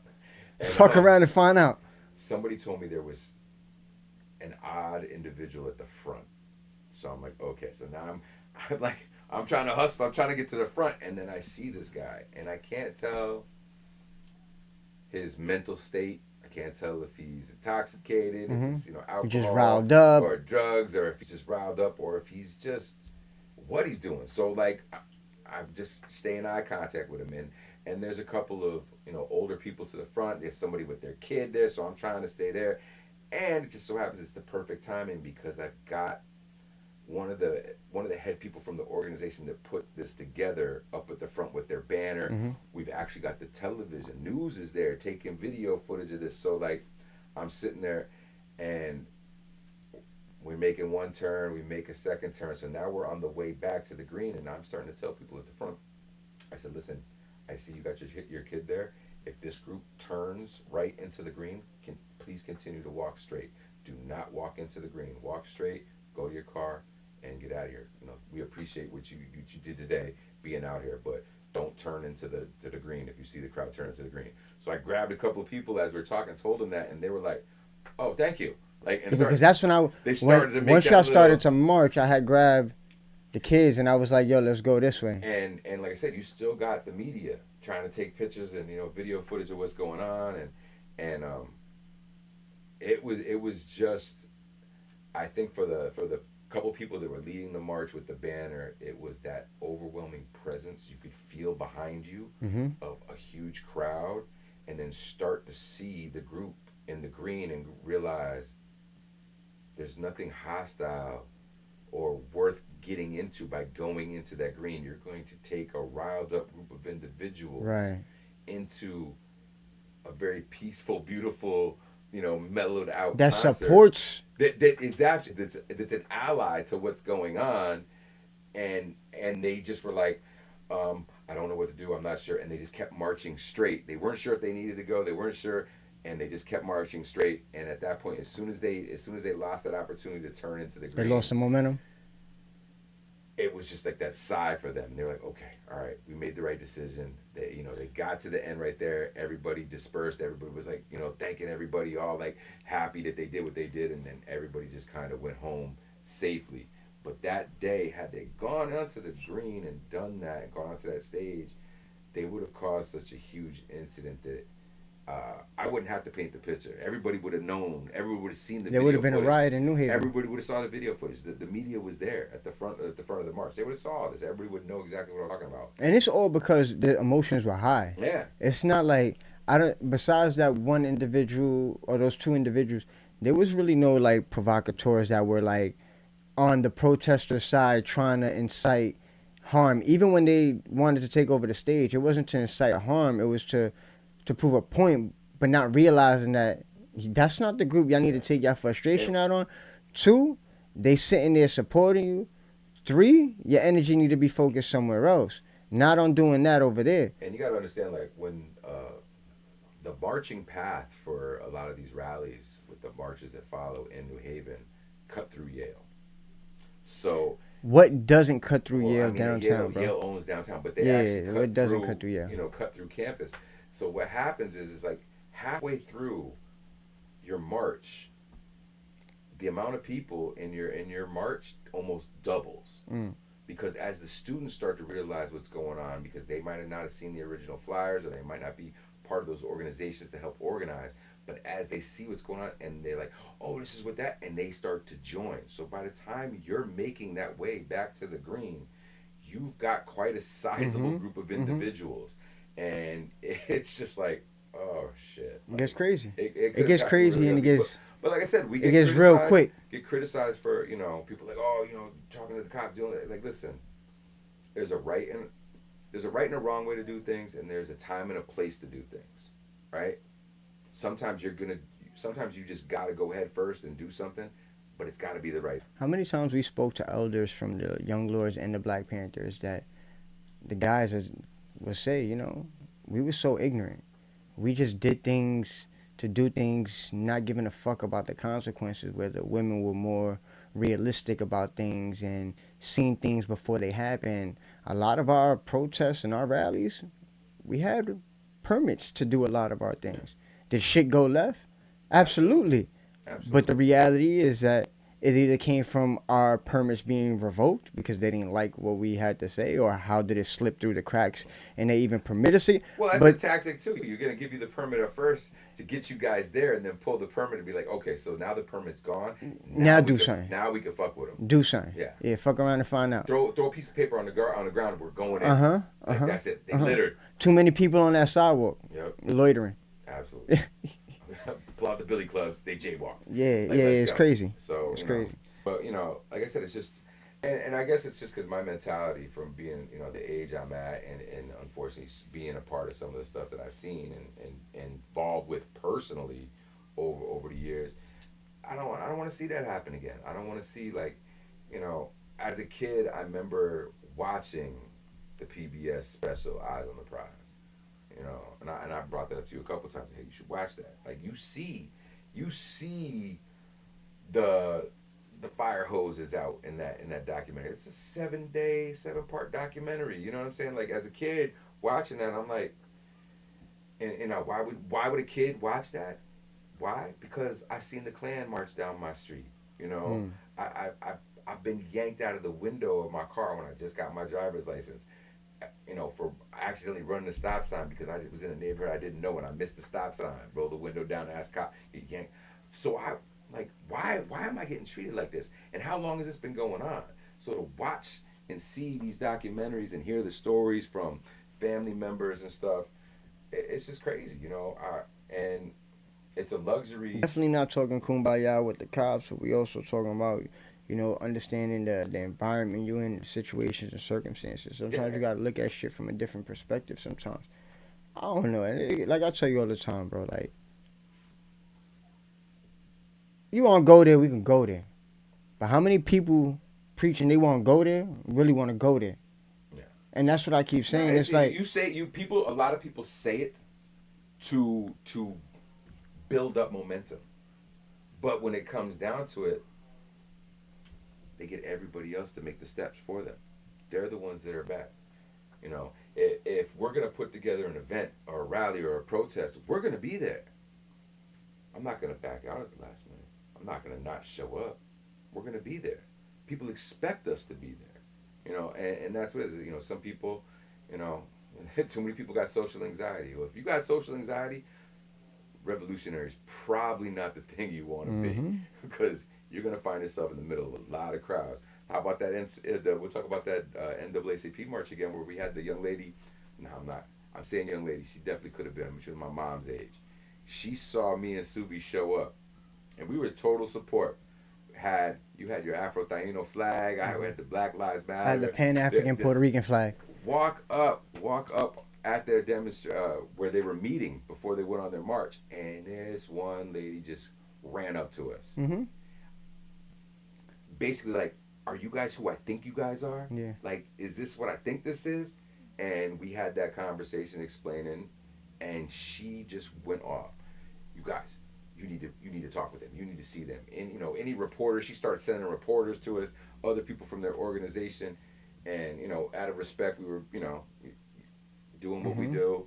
And then when the march happened, and they're trying to gather up all the NAACP members to be at the front of the march, she was like, "No, I'm gonna stand here with these guys. I'm Mm-hmm. gonna march with them." Mm-hmm. That was crazy. Like Yeah. that was another huge that march she too. felt That I like didn't that. expect the outcome to be Oh, the that. drones that were flying Yeah, above the the march. drones. It was New Haven police. The police station looked like it got taken over. Like you had police officers on top of the building looking down at the entire crowd because they didn't even know how to get out the fucking building. Yeah, I mean, and the crowd and the march went so long, and the crowd was so big that they had to arrange bus transportation to get us back to where the march started. Mm-hmm. Mm-hmm. So, I mean, it's they definitely were well organized that day. The NAACP was, but I had some choice words for some of them. We talked to some of them because there was a lot of people from a lot of organizations that we've had. They had Feelings their own with. criticism though, things that they. Yeah, but you know. those things, that's the problem though. People don't want to have those tough conversations. I can't. I'm not a fan of Candace Owens's like politics whatsoever. I don't agree with her 90%. She has some good anecdotal points, but I don't. We just don't fall in line. But her grievance, whatever she went through when she was going to school in Stanford, and her claiming she didn't reach out to the NAACP, but they saw opportunity to grab on, you know, to fundraise for themselves. Gotcha. I gotta be honest with you, bro. I still see that here. I still see that now. No, it's And it's not no shots. I'm just saying, not for nothing. To do better, we gotta do better. And this goes out to the NAACP. And y'all can say, who the fuck are you to have an opinion, but got an opinion just like you. Hey. If you want to be in a better position within your community and elevate the recruitment, stop only caring when shit happens. Stop only caring when shit happens. That's where y'all losing right now. And this is a perspective from a person outside looking in. Stop worrying about what lodge y'all are a part of or what this y'all are affiliated with, and focus about the people. That's all I'm going to say. It's not a shot. It's just the facts. You guys had, throughout history, these historical icons, such as, like, say, Fred Hampton, who started off with you guys. But for some reason, they walk away when they see that disconnect sometimes. And again, self-reflection and self-critique is key. I'm only saying this because I care, not because I'm tearing nobody down.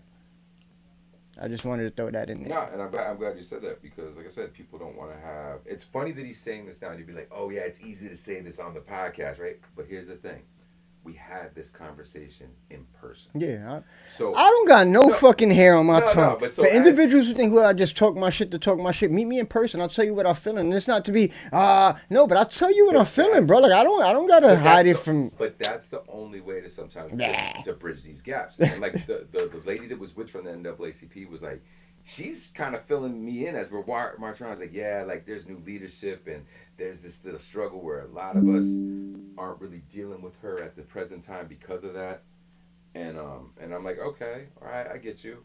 So as the speakers were done speaking at the police station, and everybody was getting ready to go to the buses and stuff, and some people were looking to talk to the people that were actually the speakers, I got lucky that I got to get one of the people that high ranking up with the local NAACP, and I asked her the question.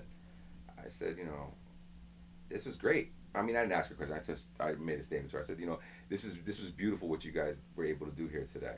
I said, but it's a shame that these are continually to be the reasons why we come together. Mhm. I said, because there's a lot of people from a lot of organizations here. Bro, they're Well, hold on, hold on, where's hold their on. office? Hold on. In That's the heart of the ghetto yeah, right now. but that's not it. Hold on. She's like, yeah. She's like, yeah. I know. We work with a lot of these people. No, you No, don't. hold on. And she lists the people that they work with, and I told her, I said, that's great, but all those people in those organizations all have NAACP alumni in their organizations. Mhm.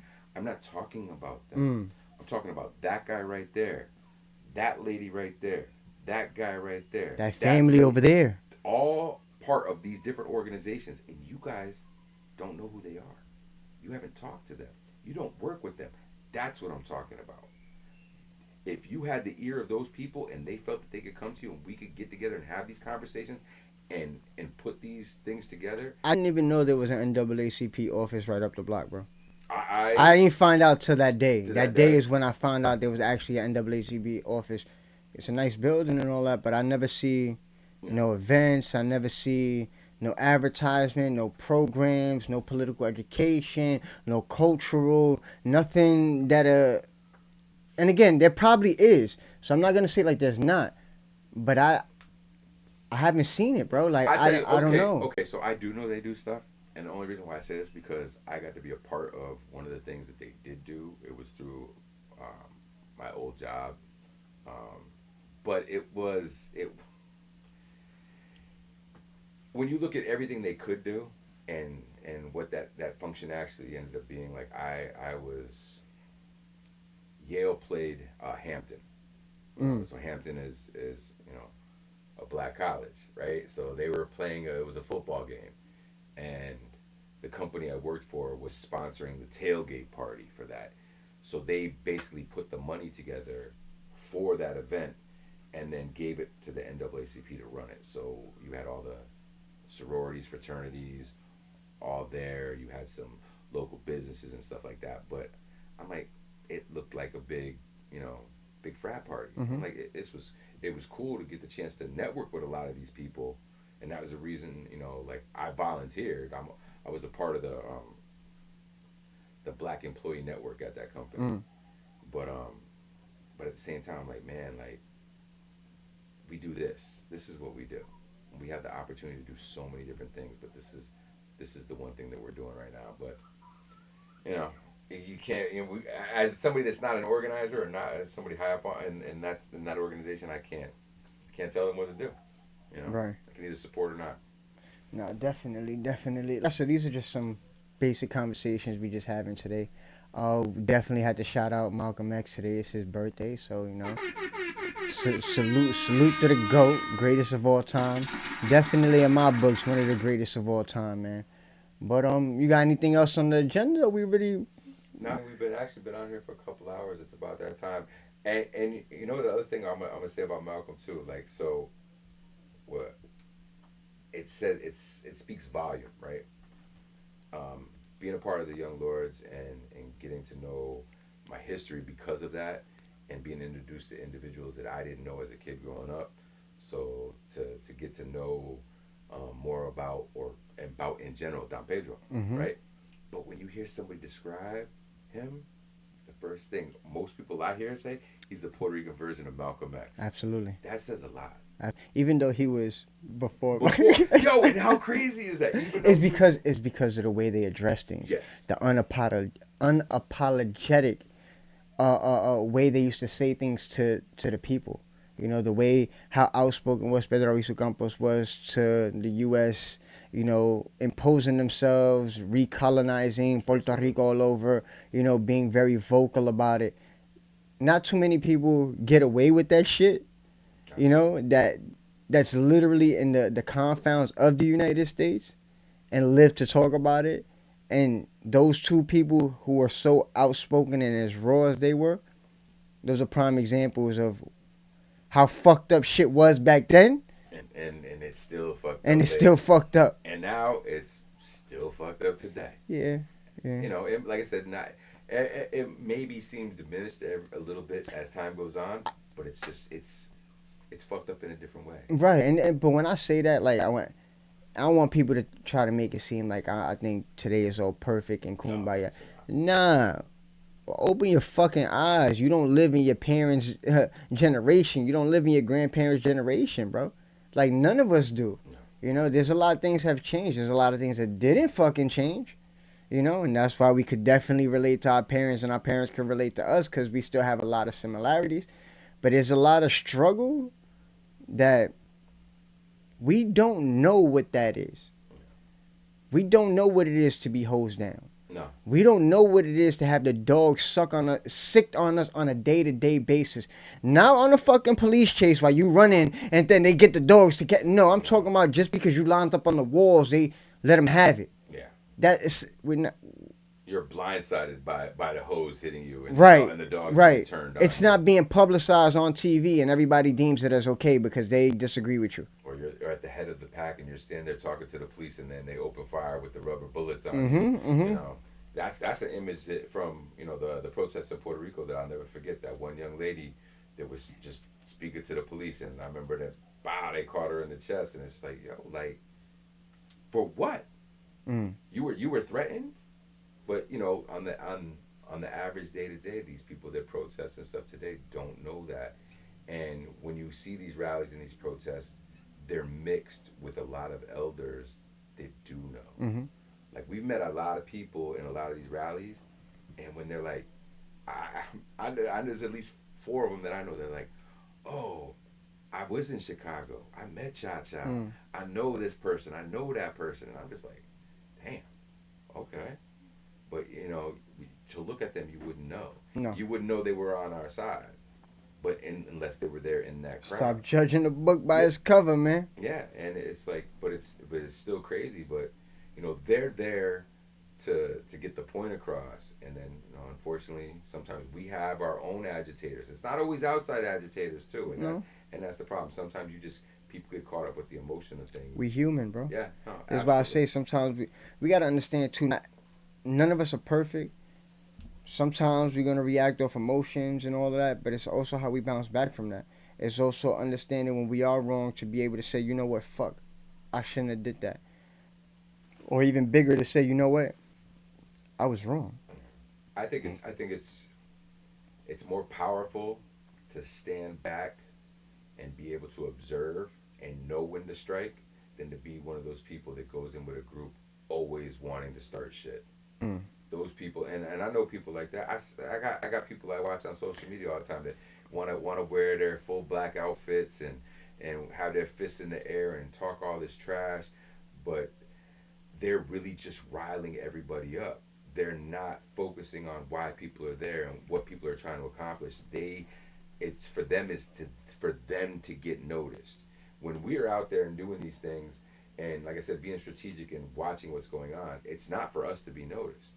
It's for us, for what we're there for, to be noticed, and to make sure that that's the only thing that happens. Because once it goes bad, nobody cares why we were there. Whatever we were there for doesn't matter anymore. It just matters that, and most times that are not, the colored people started this shit, and the police had to go in and do their job, and we look like the bad guys. Right. So. No, I agree. Listen, you know what? We gotta stop. Boom. That's it. It's a wrap. That is. So let me just say one thing before we close it out, because he hit the buzz on me, right? The same energy we got for other groups and other organizations, right? And other activists, the same way we want to hold them accountable for every little thing that they say and do. I'm not saying don't do that, but have that same energy for these politicians that you guys put into position. I don't believe we hold them as accountable as we do our comrade that's standing right next to us. I think we quick to ostracize our comrades and our surrounding constituents, the ones who stand by us through the thick and thin, more than we judge and critique the individuals who keep creating the circumstances that we live on a day-to-day basis. So I think once we can start realizing that we need to stop being our worst enemy and become our biggest fucking achievement, bro, by understanding what's the primary focus of the goal, is when we'll start accomplishing things. But again, everybody can't want to ostracize one another because you're not going to agree on everything. And that's the reality. My partner right here, we don't agree on every fucking thing. We agree on the core elements of what the principles are, right? But he has his perspective of the way he see things, and I have my perspective of the way I see things. And again, doesn't make him wrong, doesn't make me wrong, it doesn't make him right, it doesn't make me right. No, I'm right, no, guys. no, But you're right. but it's the reality, man. So I think we need to stop wasting all that extra energy on crucifying my comrade, you know, the person standing side by side with me, and start holding the political entities more accountable, bro. Because like even then, I know we said we're going to end it, but I said I wanted to bring this up in the podcast, and I didn't get a chance to. And it's like, AOC, when she first came out, gun ho, Boricua from the Bronx, I'm from New York, I'm with it. Excited. She's smart, she knows what she's talking about. And the reality is, I learned that throughout her journey is that even if she's for a righteous cause or purpose, she still subjected herself to a party that has its own values and principles. So at the end of the day, no matter how much she wants to be outspoken on certain things, there's certain things she's going to contradict herself on. You know? Like the whole thing with the Self-Determination Act for Puerto Rico. Right? You lobbied, got all the people rowdied up, went to Puerto Rico, pitched this shit, and the day before you go to submit the bill, you remove your name off the bill, and you don't even feel like you owe the people an explanation that you lobbied the bill to give them a justified reason of why you took your name off the bill. But you probably more than likely took your name off the bill because you know the bill wasn't worth shit and you didn't want your name legally attached to something that you knew caused more harm than good. But you owe the people that. You know, I'm not a Democrat nor a Republican. Would have respected an explanation. You owe the people that. Absolutely. Every fucking politician owes a fucking reason why they renege on something that they advocated for so strongly. And again, I still got love for her. Yeah. I still critique her though. Absolutely. Because not for nothing, you in charge of the Bronx and Queens. And the Bronx is the last place being gentrified right now. And I'm not for gentrification. But what happens when you gentrify the rest of the boroughs? Where they end up? In the Bronx. And if you've been to the Bronx lately, you've seen the conditions of the Bronx lately? It's horrendous. The fucking garbage is piling up. The streets are looking all wild. And it ain't the people's fault, bro. But you know what they're one step to going back to, right? The 80s. The burning of the Bronx. Burning of the Bronx. And it's crazy because I just saw an interview she did with Bernie 3-4 days ago where she wants to talk about the burning of the Bronx and do we know why? Because the slumlords. Yeah, but talk about it. Talk about the mafia had internal insight with the politics that were going within New York City. Talk about how a lot of these fire departments were paid off not to put out these fires. Let's talk about that. You painted a small narrative of what the whole perspective was on why the Bronx was being burnt down and treated the way it was. The same parties that you were a part of had participation in that. You have investors that you lie on yourself that have participation in that. There's a whole corrupt system that burnt the fucking Bronx down. The Bronx didn't burn itself down. You know? But we gonna end it there. I'm not anti-AOC, but I definitely not pro-AOC either. Salute to you, sis. Keep doing what you do. Hopefully you change my perspective on a lot of things you advocate for, because lately, it ain't it, sis. It ain't it. But that's a wrap, guys. I'm gonna catch you later. Peace.